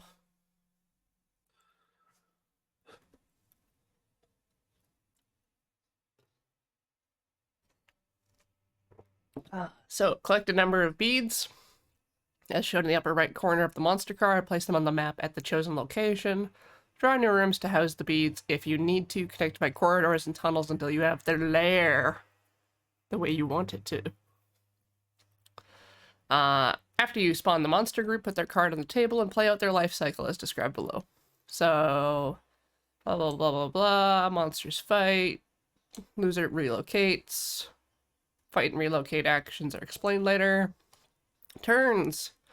The Age of Monsters is played in a series of turns, just like the Age of Civilization. During each turn, each group of monsters on the map goes about its business. At the end of the turn, a new monster group spawns. At the start of the turn, gather up the monster cards for all the groups that are currently present in the dungeon, shuffle them together, draw the first card, put a card on the table. Blah, blah, blah, blah, blah. At the end of every turn, except the first, after all monsters have acted, draw a new monster and spawn it in a random stratum. So, life cycle. Each type of monster has a life cycle. There's stuff and turns. When a monster takes an action, you make choices. If the action is hunt, you decide who or what the monster hunts. If it's move, you get to decide where to go. Some of the actions in the life cycle are mandatory, some are optional. So, most monsters have an action they always take. They do that first. Most monsters have another action, and if the conditions are right, then you do that. And most monsters have a bunch of other things they can do as indicated by a box. Monster can do one of those actions, but only one, and you decide which. Unless they don't make sense, and then you don't do them. There's other stuff on the monster cards. For every action, blah, blah, blah. Draw a new monster card. Spawn into a random stratum. Monsters have tags. Stuff, stuff, stuff. At the end, one monster or group becomes powerful enough to ascend to the role of villain. And that triggers the Age of Villainy. A monster group reaches 6 population. Monster group obtains 6 treasure. Or dwarves or a wizard build a particular construction. Then we go into the next thing. So, do you have the cards? I didn't print anything. Neither did I. But we can figure this out. Yeah. There's 44 monster cards.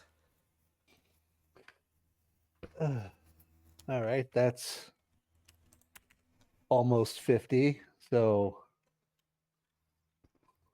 Percentiles in half? yeah. Yeah. Yeah. And then I'll count. Back to the rules. So take all the monsters, shuffle, draw 3. All so right. Starting monsters. Just roll 3 number and then I'll figure that out. All right. 69. Nice. So 9. Okay. 39. Nice. 39. 79. Nice.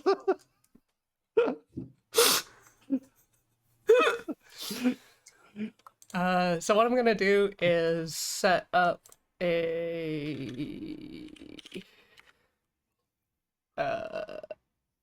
thing, take screenshots of the cards as they come in, add them to layers, and then we'll use those layers to randomize in the future.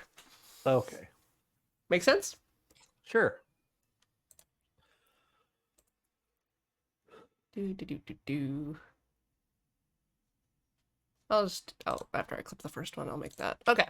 So half of 69's 34 or 5. Yeah.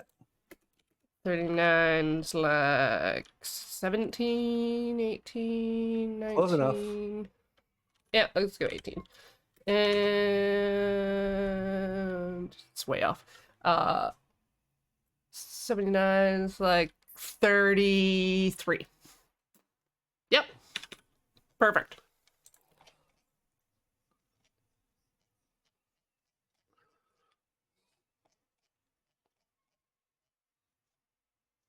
I believe I'm on vampire.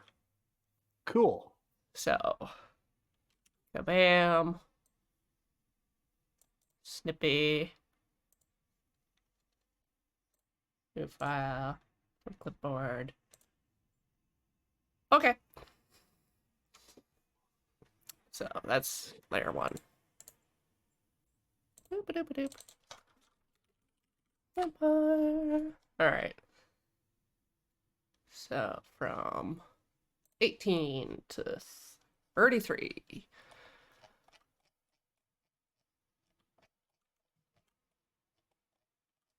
Farmers. And the next one will be miners.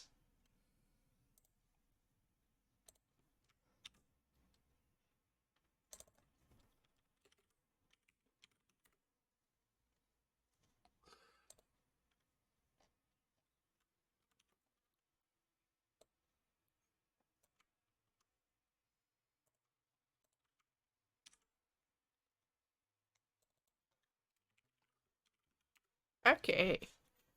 Cool. Just shrink that. Okay. So vampires. Miners. Farmers. Okay. So that's our deck. So take the first monster card, spawn it into the map. A random location as described in the spawning section. So spawning, we'll check the rules, and then we have to decide how much treasure and how big we need. Okay, so first steps to vampires. So they're evil, humanoid, undead, dead for 1,000 years, looks 17. They always hunt. They have big group. No? The vampire would be driven out of its lair. If there's a tomb, the vampire spawns. Yep, so we can just put this wherever. All right. And they get 1 population and 3 treasure. So we need space for 4 tokens. Cool. We'll just stick them in this area.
Right.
Cool.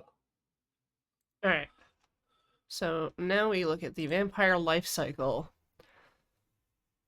So they always hunt for denizens that have blood, and if they're in danger of being driven out or destroyed by a strong monster, they relocate. Then their priority list, basically. I guess I will look at what those actions mean. They can hunt, relocate, ally, recruit, bribe, prepare. So, hunt. The active monster hunt a nearby group that meets the requirements, and the target loses one population. That would be that. Ally.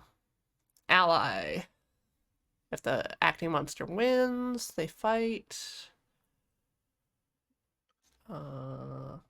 Next one, recruit bribe. Monster transfers money. Bribe. Conflict, the active monster transfers one of their things. Both roll dice. And then the last one was prepare. So, this is what we're going to happen. The active monster hatches plans, builds traps, prepares sorceries, psychs themselves up, or otherwise gets ready for trouble. If they don't already have a star, they gain one.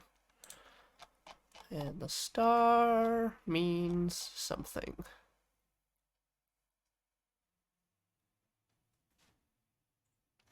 I'm gonna go back up to the top of the dock. Stands for special bonus. Bonuses are magical enchantment, tricks or traps, grand ambitions, anything else that a monster gets as an advantage. So our vampire gets an advantage. And that can be setting up traps in its lair or magic sorceries. That kind of thing.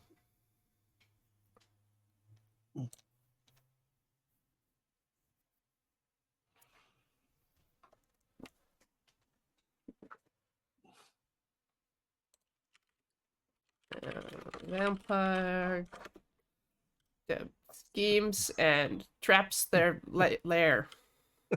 So They dig a hole. digs a pit in front of their door. And they lay a welcome mat over it.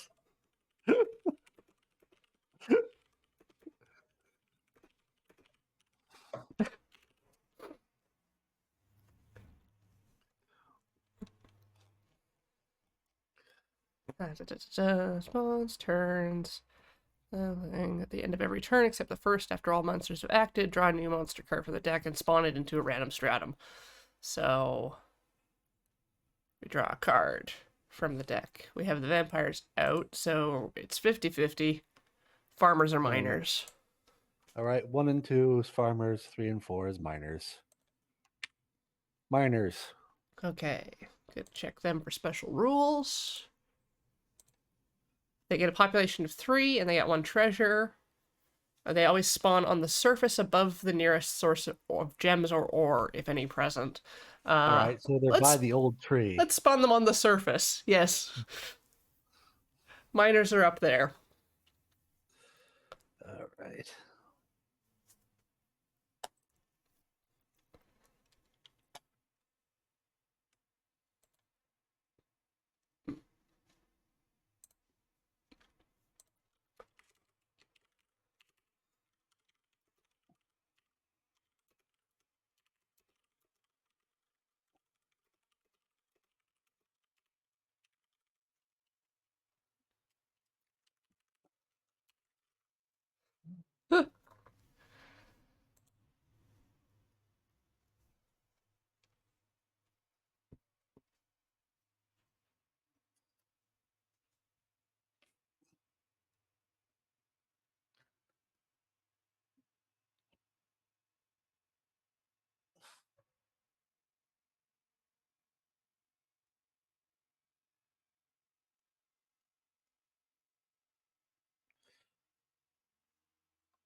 Yep. And they get in treasure. Okay, they're all good to go. Okay, just making sure I've read the turn order right. During each turn, each group of monsters from the map goes but its business as described. And at the end of the turn, new monsters spawn. At the start of the turn, gather up the monster cards for all the groups that are currently present in the dungeon, shuffle them together, draw the first card, put the card on the table, play out that life cycle. So, We'll have to D6 who goes first, basically. yeah. I think that's just, it's the turn order, basically, Yeah. right? So, uh,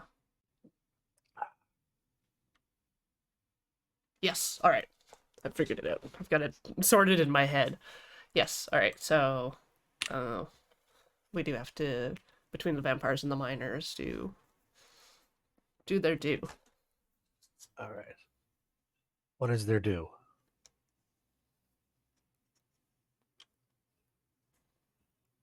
Oh wait, 50-50 miners and Oh, I see. All right. So 1 through 3, vampire, rest, miners. all right. So the miners do their life cycle. They exploit germs or ores. If they can't find anything to exploit, they explore, and then they fight, route, trade, or build.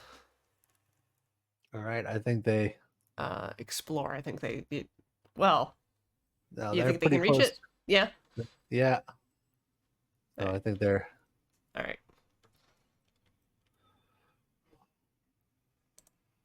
So they do both of those, and then they fight, route, trade, or build. So I they mean, I can guess they. They can build a mine head, which is an explore. It costs 1 resource or 1 treasure. Which would. So like dig from them to another thing, All right. but it costs them a gem. We can hook them up into the greater world here.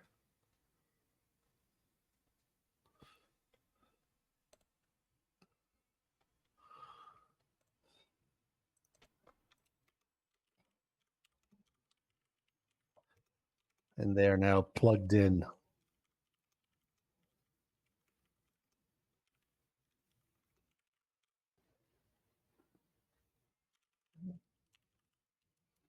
All right. Oh. Da, da, da, da, da, da, da, da, da, da. Draw a new card from the deck. All right, so now we roll to from the full monster list. All right. I think. Sure. 11. So 2 or 6. 2 or 6. A wizard. I think it's a wizard. It's a wizard. Wizards. All right.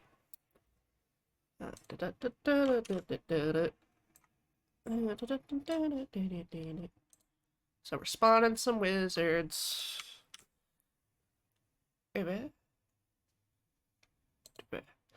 Often take up residence in forsaken places to pursue power, revenge, and research. Class of wizards include necromancers, elementalists, time twisters, common blast mages, and all sorts of arcane meddlers. Doesn't say where they spawn, so we roll to see what stratum they spawn on. All right. I'll just do a D10 then. Okay. Ba-ra-ba-ba-ba-ba-ba. 3. Ah, it's down in the water zone. Ah, great. Good thing we just connected that. Yes. So they get 1 population, 1 treasure, and 1 bonus. Alrighty. Bonus star. Oop.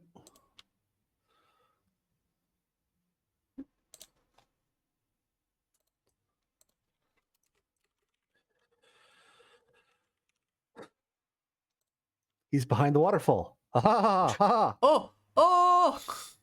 He's back there! Get him!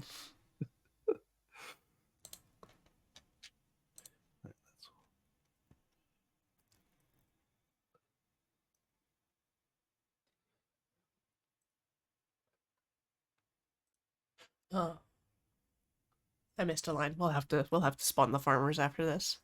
Mm. Before we do the life cycle thing.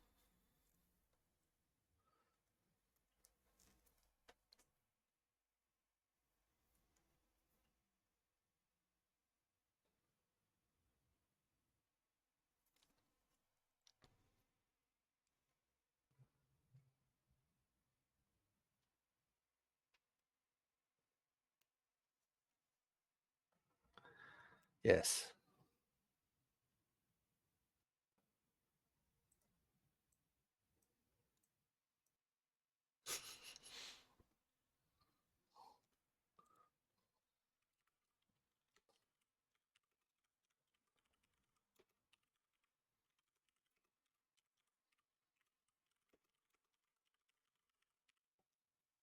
And of course they have like sorceries. That's their bonus.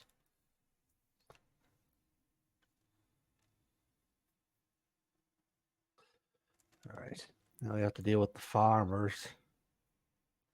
Yeah.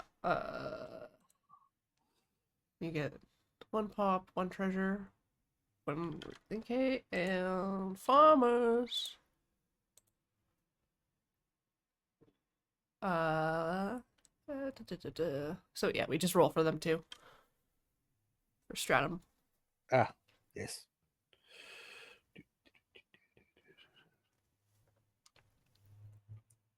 Five. Uh-huh. So they're down in the red stuff. So it says if farmers spawn in a stratum that does not contain a biome, spawn them on the surface instead. All right, so they're over here. Yeah, they're on the other side of the crack. There's 3 of them. 3 farmers.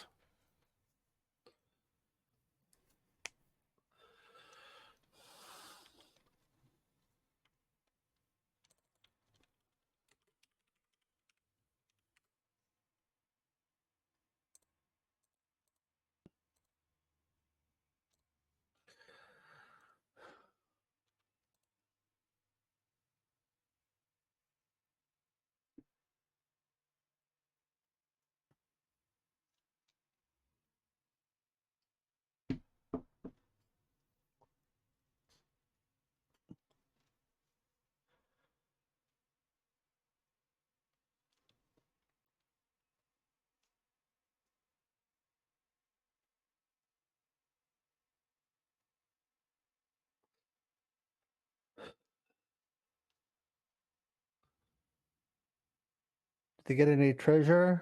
Nope. Just 3 Okay. mans.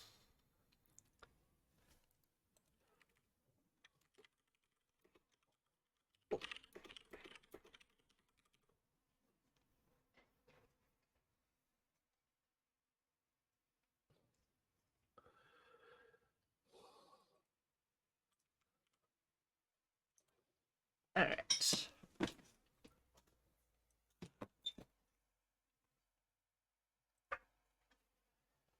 Thank you. Yep. The sun was hitting the lens of my webcam. It was kind of cool, but at the same time, not great. All right. Alright. So now, these are our active monsters, and each of them gets a turn, and then but first we draw them in order. So now we have 4 creatures that we have to go through. Yeah. Alright. So a d4. D4. Oh, 3. Miners. Miners.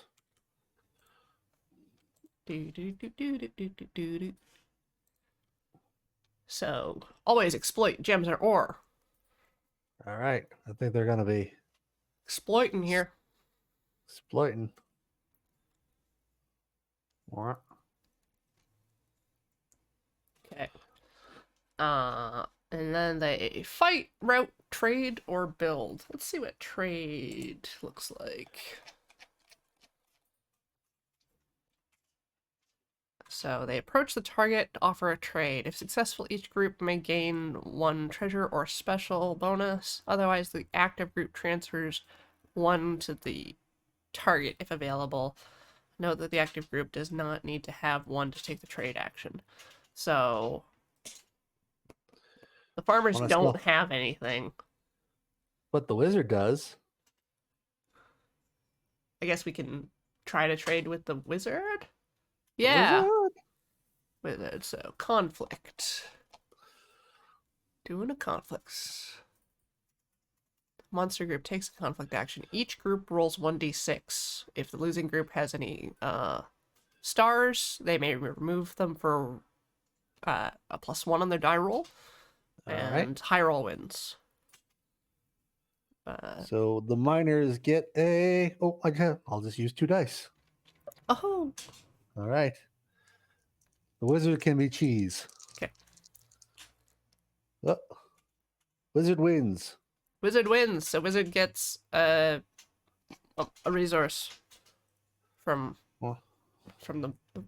the miners are bad at trade.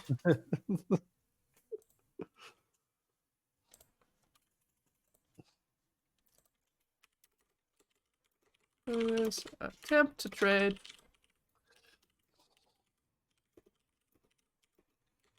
With that. He fooled them with math.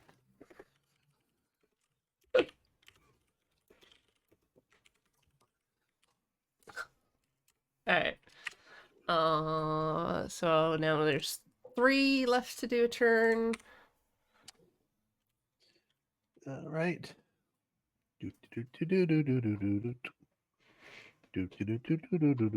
One. That is Vampire! Vampire. Vampire! Do.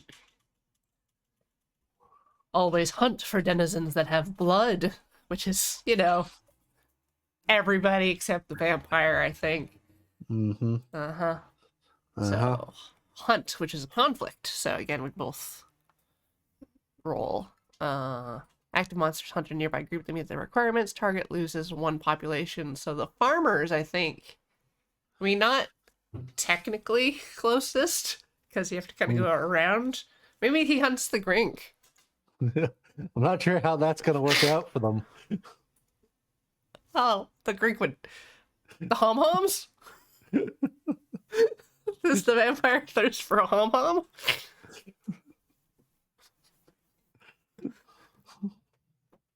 It's gotta be someone nearby. I say the hom-homs. We can just say the Grink doesn't have blood. The Grink is more guac than animal. It's vegetable. Like... Alright, so D6 for each group. All right. The hom-homs get the cheese. And boop, vampire wins. The vampire eats a hom-hom. Okay.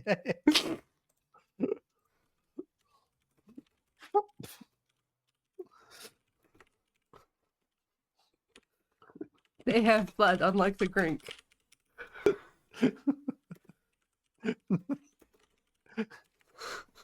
The Grink is just in a hominid solid, just all the way through. You know, after learning the true meaning of guacsmith, like... just congealed.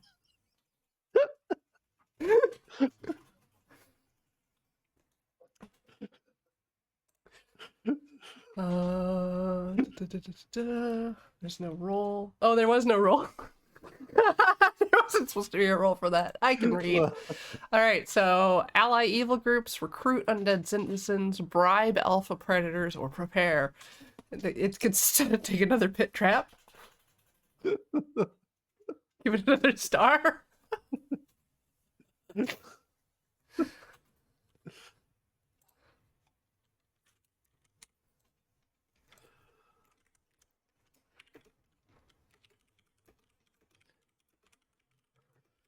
One can never have too many bits.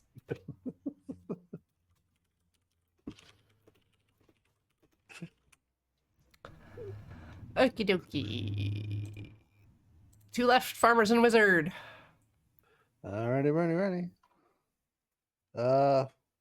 4, which I think is wizard. Wizard! Do, do. What do wizard do? Wizard, always explore. Dig a tunnel. All right. Just straight down.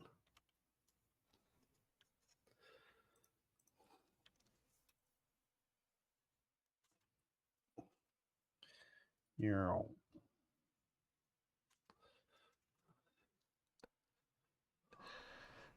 So now, because he's got resources,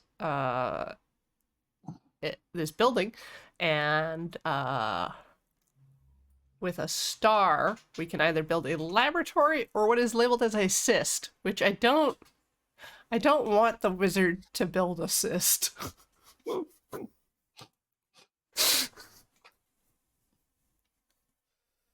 So can we build a lab? We get a Okay. population. It makes a new wizard. That's how you get a new wizard, you know? Just grow one in a tube.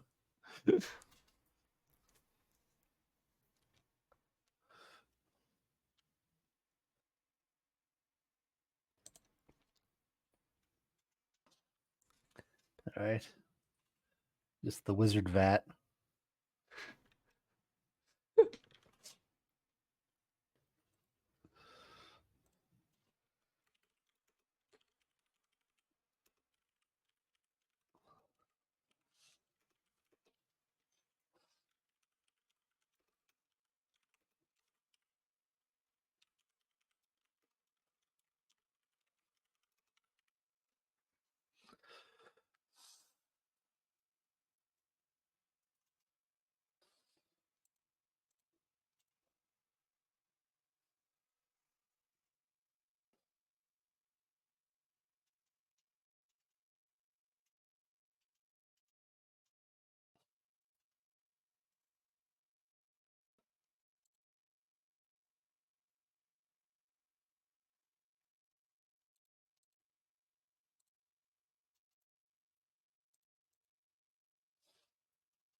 All right.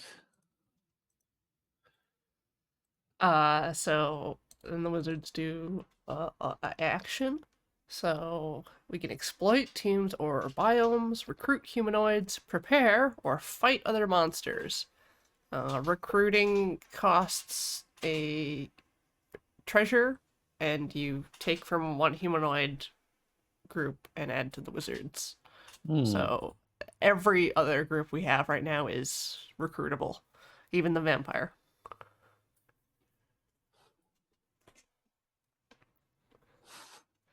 Want to educate a farmer? Sure. So, Alright, so it's a treasure first, and then they roll off. All right. Cheese wizard. Farmer wins.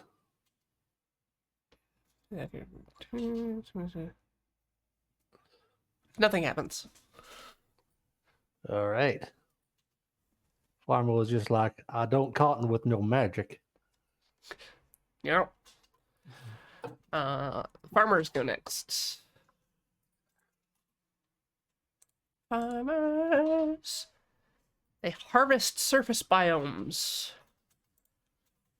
which means they get a treasure. Harvesting those surface biomes. Getting some treasure.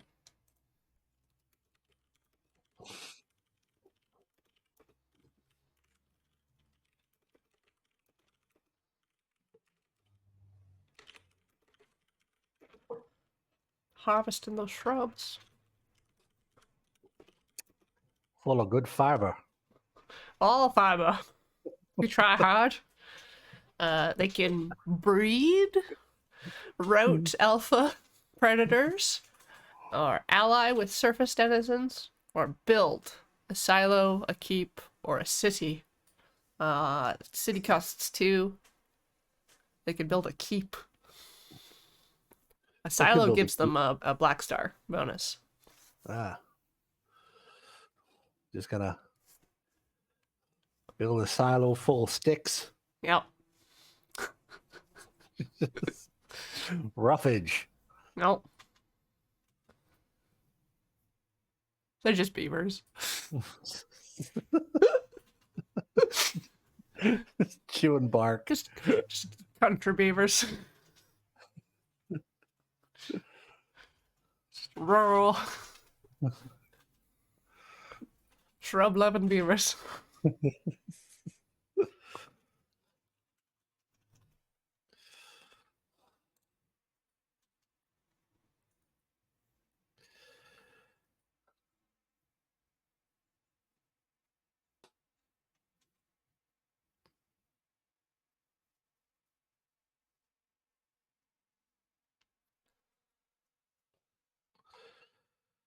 Alright.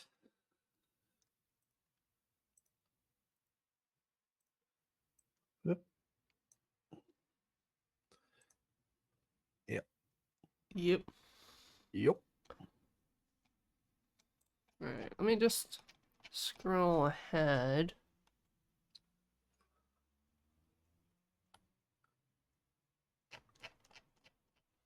We're not gonna make it to the end.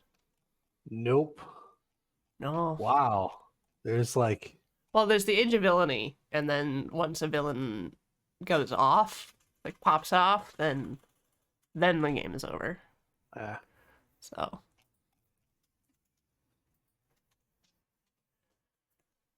at this point, we spawn a new monster. okay.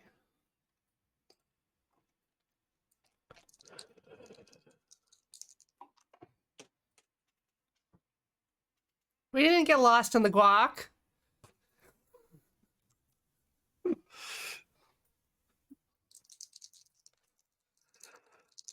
The guac was the good times. 36. So like 13? yeah, close enough. 12. Giant pike. Fiercely territorial, but not very terribly smart. Giant pikes are feared along subterranean waterways and lakes. When it spawns, place it in the nearest water area or create a water-filled cave. All right, we got some water. All right, let's pike it up.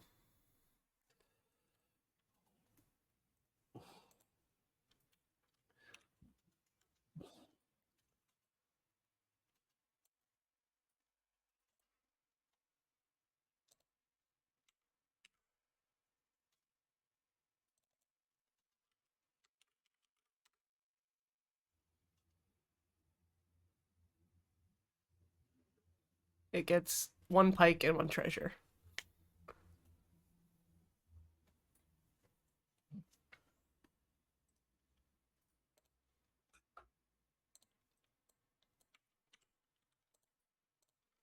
This fish is rich.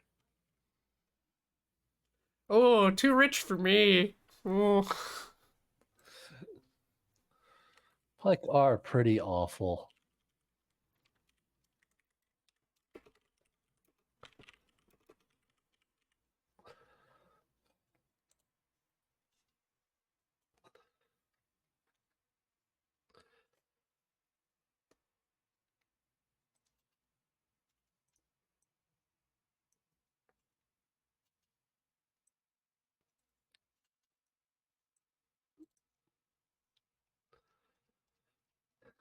All right.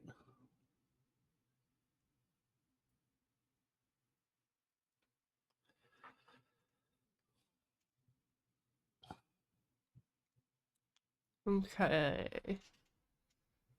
So now we draw from the active pile. We've got 5. All right, I'll roll the d6, and 6 is a reroll. Or a 10, and you just have it. That'll also do it. What up? 3.5.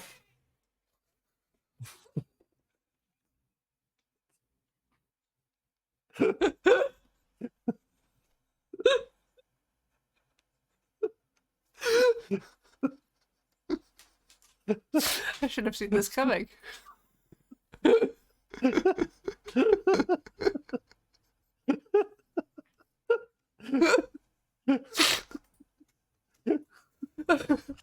So that's a 4. The farmers go. Okay. Oh. Harvest. So they get a resource treasure from the shrubs.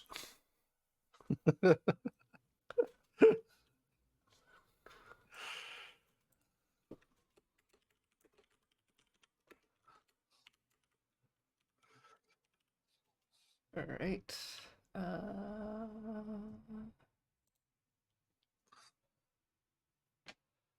Shall they breed?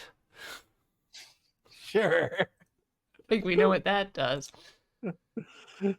That's +1. Place the new breed in an available room or draw a new one for it. I'm like, yeah, that works.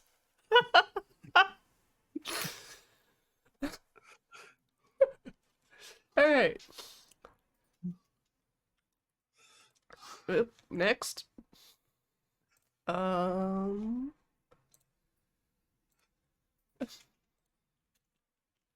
B4.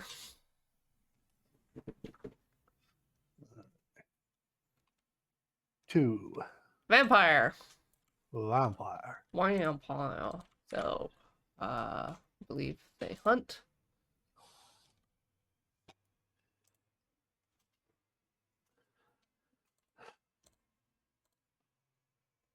For blood. For blood. I think that'll be the farmers, probably. Yeah, I think so. So it Wow. just does kills one. Bye. So, prepare, I guess. There's no other evil groups, or maybe the fish is evil. Wait, maybe Fish is evil. can it try to? No, it's just an animal fish. Oh, well. Demonic miners. The farmers are lawful. The wizards are just magic. Recruit. Yeah, there's no other undead. I guess Nope. he just builds another pit. Dug third pit today.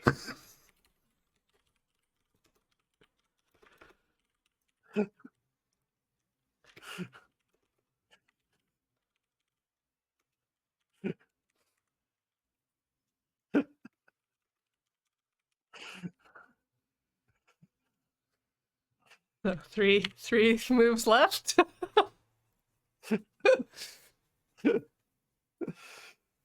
All right. I think it's the pike's turn. All right.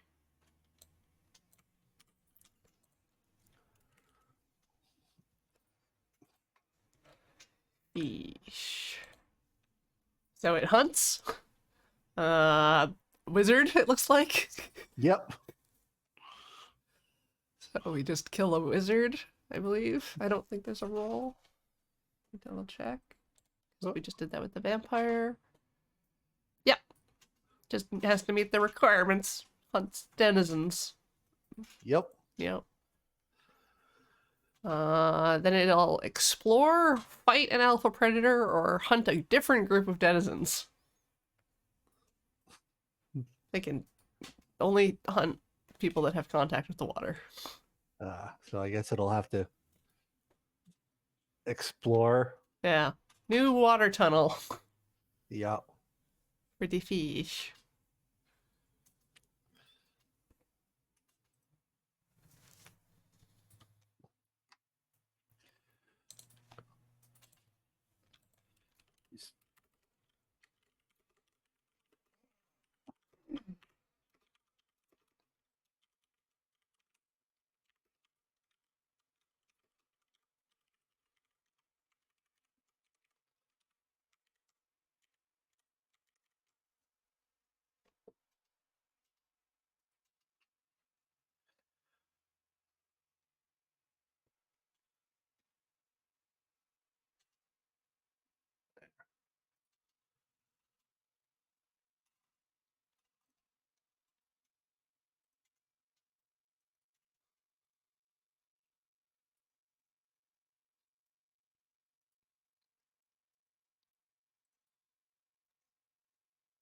All right.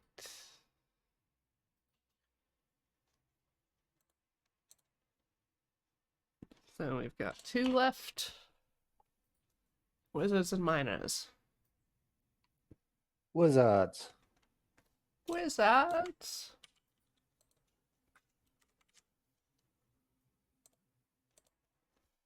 So always explore. New wizard tunnel. Deeper. Deeper. It's where the secrets are.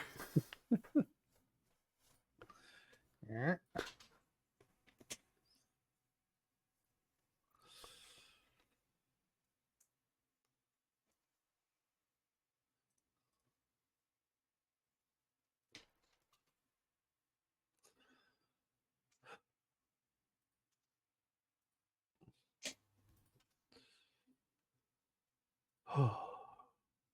What does explore actually say in the terms of the Specifically action for list? the active monster explores in the dungeon a few inches in a single direction, digging into tunnels and corridors if needed. This is a way for monsters to expand their lair, find new resources and neighbors, or just expand the dungeon. Okay.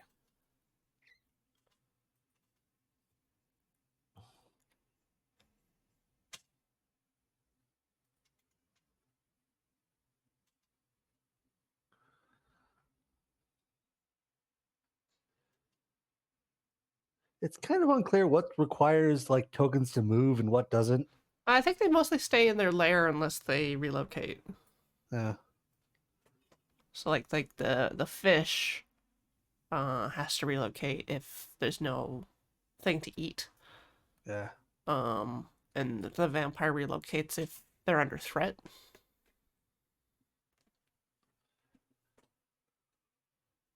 Yeah. All right. So miner's turn. Yeah.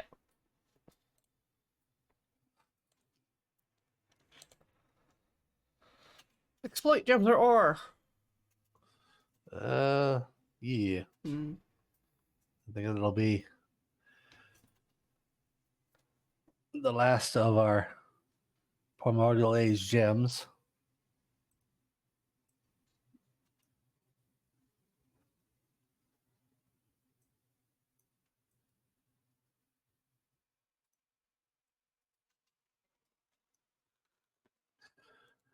All right.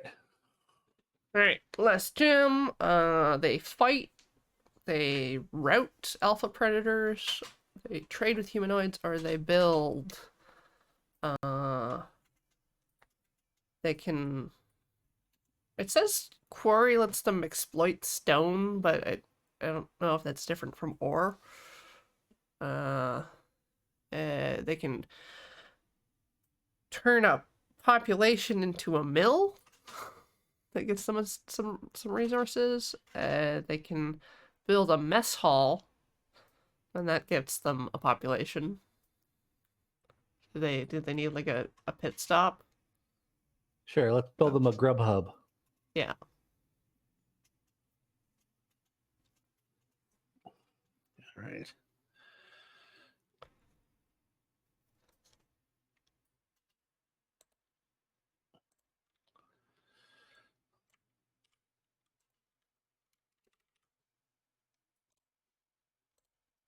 Beans on a fire.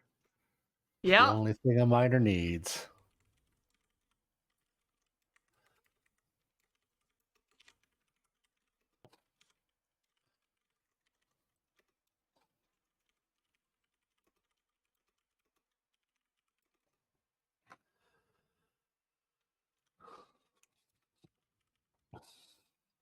Sweet.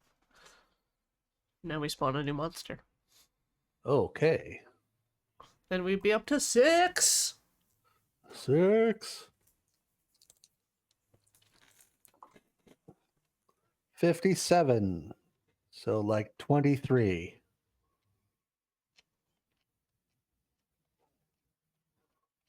Syndicate. Sometimes crime does pay.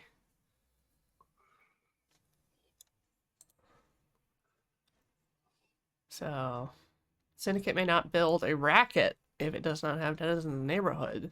So that's one of their things. Doesn't say anything about where they spawn, so we roll for strata. All right. 3. All right, and then there's 2 population, 1 treasure. Right.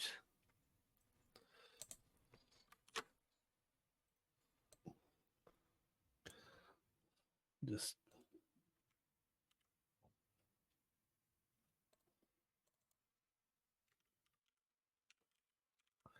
make them a crime hole.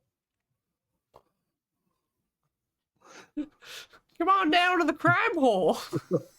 Join the syndicate.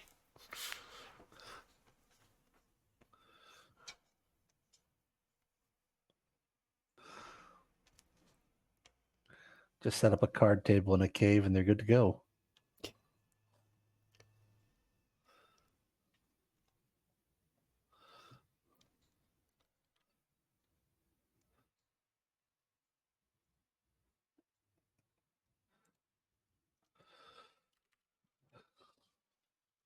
All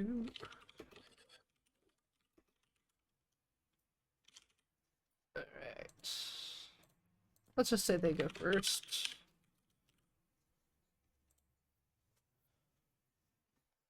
Yeah, see?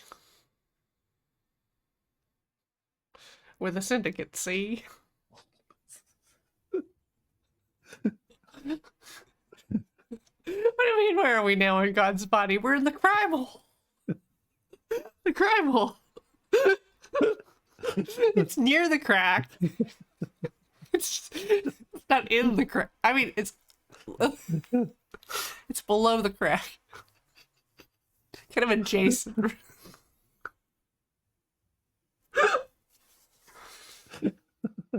Where's the crime hole? Not where you'd expect.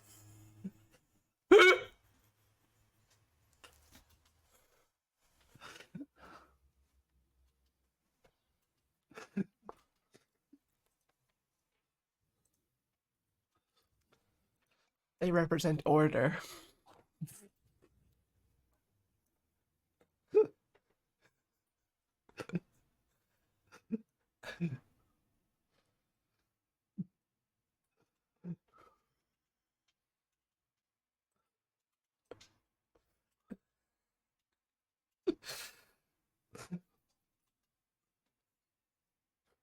Yeah. The fish needs to hold on to its treasure. Its special fishy treasure. It's so slimy. Just can't grip it.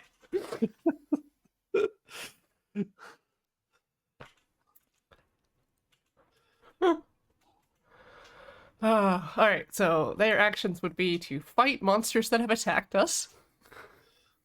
If they have a racket, they get resources. Otherwise, they recruit humanoid denizens, extort denizens, bribe predators, explore or build their stuff.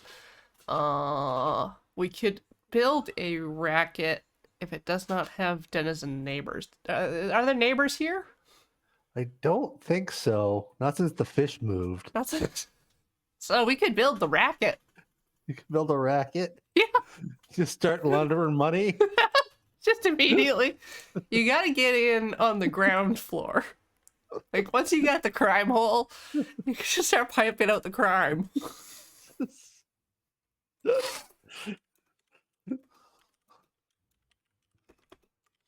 right, just add a money laundering machine. Uh-huh.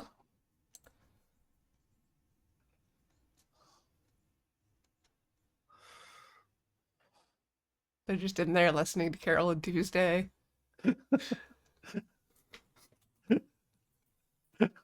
The real trick is getting enough quarters.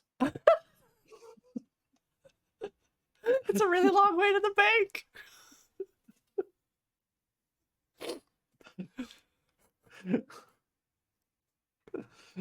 All right. All right. We I should. guess they gain a star and lose a treasure. Yeah. All right. It cost a lot to set up. You had to, get so many quarters.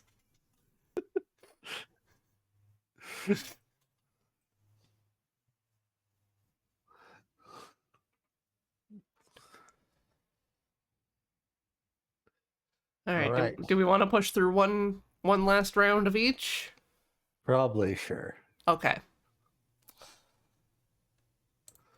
So, out of 5. All right. 1. Farmers! Farmers. They do be harvesting. Hmm.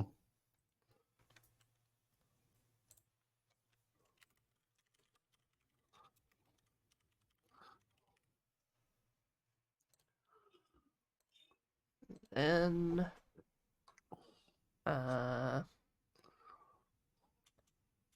maybe ally? Try to ally with the miners? I could probably try that. Or with the mob. Start a union. Right. So this is a conflict. If the acting monster wins, neither group can make an attack against the other monster for a complete turn. Also, if the target had special bonus, the active group gets one too. But so we're just doing a roll off. All right. Farmers get the cheese. Farmers win. Yay! The farmers and miners are forming an alliance. Have at long last brokered peace.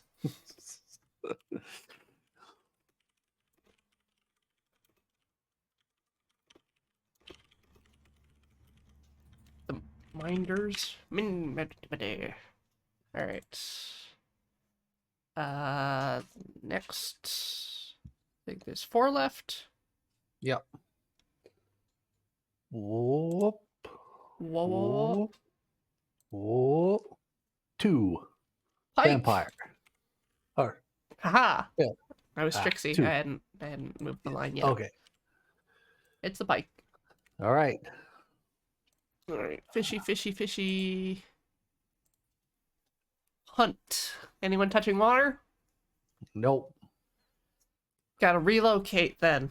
Gotta make a new fish home. All right. Gotta be on Over the here. move. Yeah. Next year there will be food.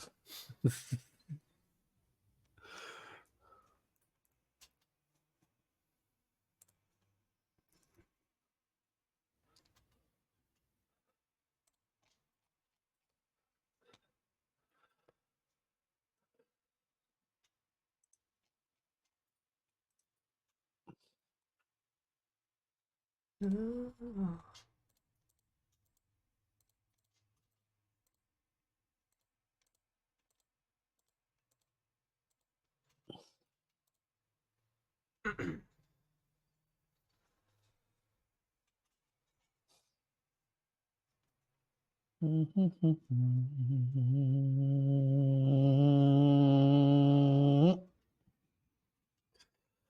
right. So fish can explore. Fish can fight the wizards or the vampire. Fish versus vampire. Fish versus vampire. Fish versus a vampire. Come see it now. Down at the Fishaseum.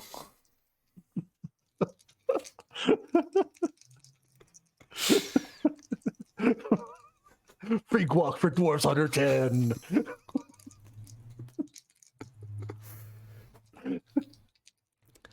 All right. So, Fish yeah. gets the cheese. The active monster attacks with murderous intent. If the target's territory includes a fortification, the target adds +1. Whichever group loses the conflict loses 1 population. I think the fish dies because that vampire has so many bits. The fish dies. No!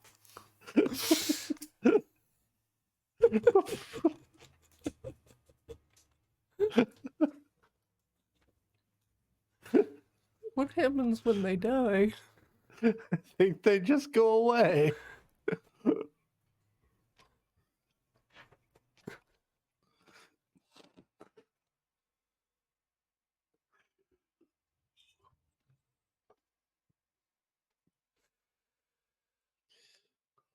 Yep. Yep. They just die. Go to fish fauna.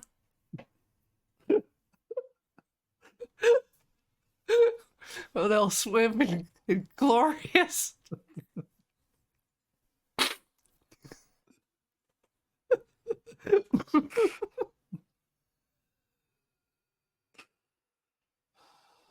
Okay, yeah.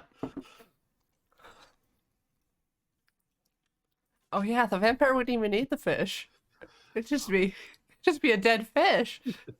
That fish had money. Like and land. Like this was a murder.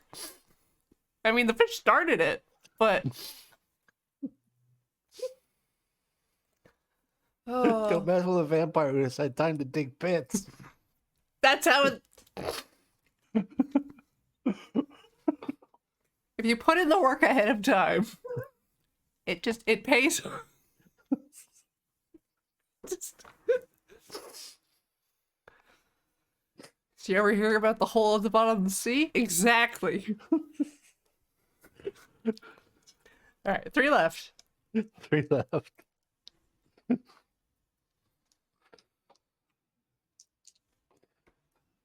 3 miners. All right. They would be exploiting if they could. They got nothing. They tapped that well. Tap that well and that well and that well. So they explore They explore. until they find maybe that fish money.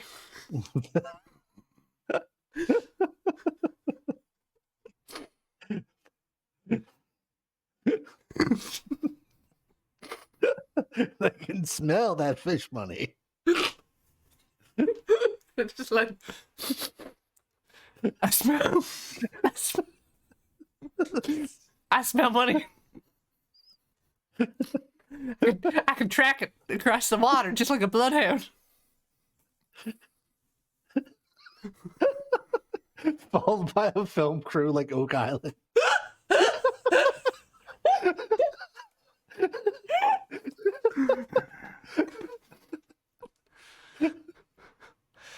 Now people tell you not to swim in tunnels, but they're wrong.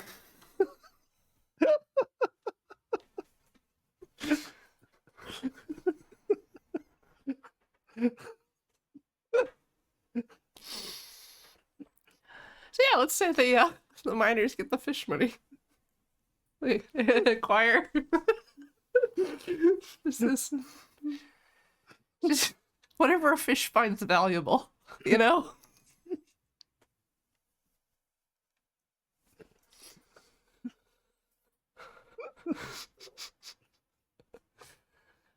So they would fight, they would try to route or trade. Trade is they put forward a money to another population.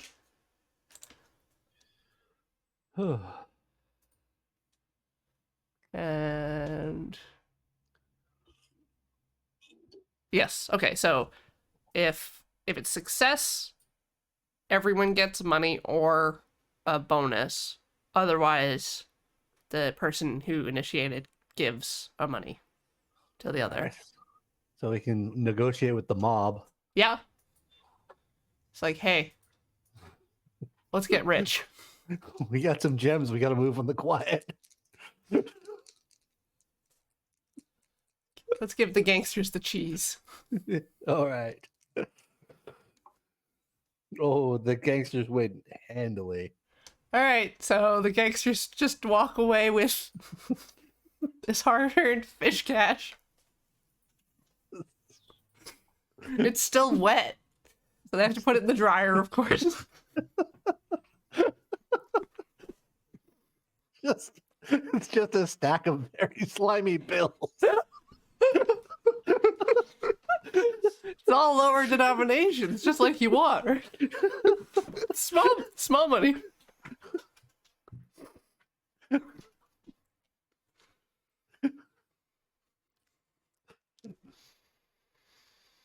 Okay. Okay.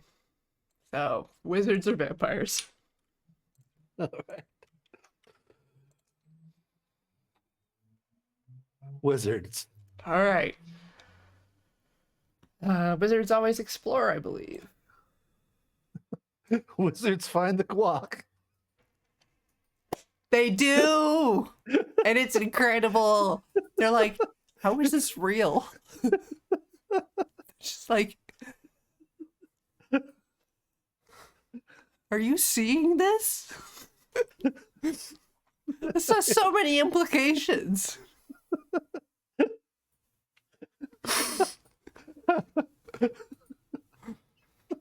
Okay, I can accept the avocado, but where do the onions come from? So, yes. They have the ability to exploit, and they get a special bonus instead of a resource from that. So if I'd say they exploit the guac, and they get some secret knowledge about the universe. They unlock the guac.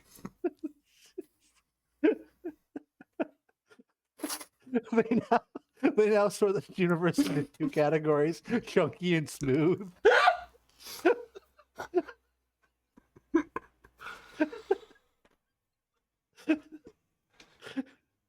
It's just like a continuum of guac. And sometimes it intersects with our dimension. It creates these pockets. These hot and creamy pockets.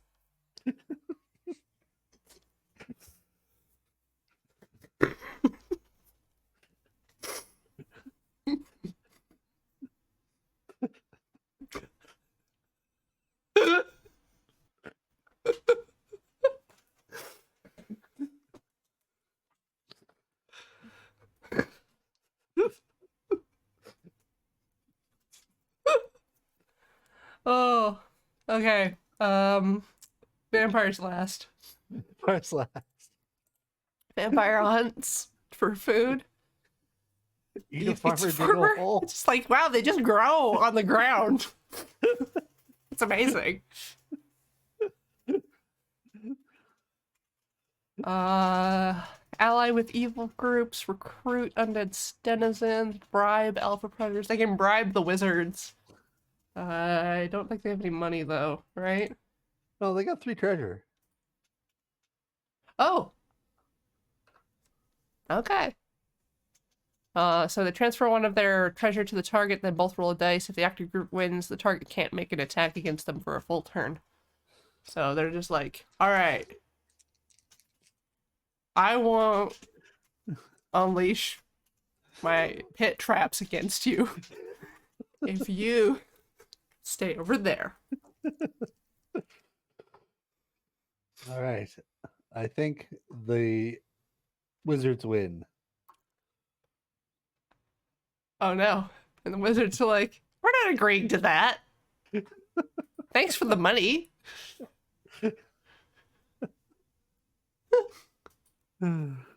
Oh. And yeah. It's just zoom out and have a look at this. This is the world. This is God's body. Oh. As it stands. Before the Age of Villainy. Before it becomes an explorable location in the world that adventures could happen with it. Ah. Oh. Thanks for being here. Yeah. It was interesting. But I want to finish. We'll talk about that later. Okay. Okay. Thank you everybody for joining as well. If you'd like to support the channel, you can do that at patreon.com/loadingreadyrun or through store.loadingreadyrun.com in the case where you want physical things. Or subscribing here on Twitch, or throwing like a thumbs up on the YouTubes if you happen to watch it. Maybe commenting. Goodbye. Bye.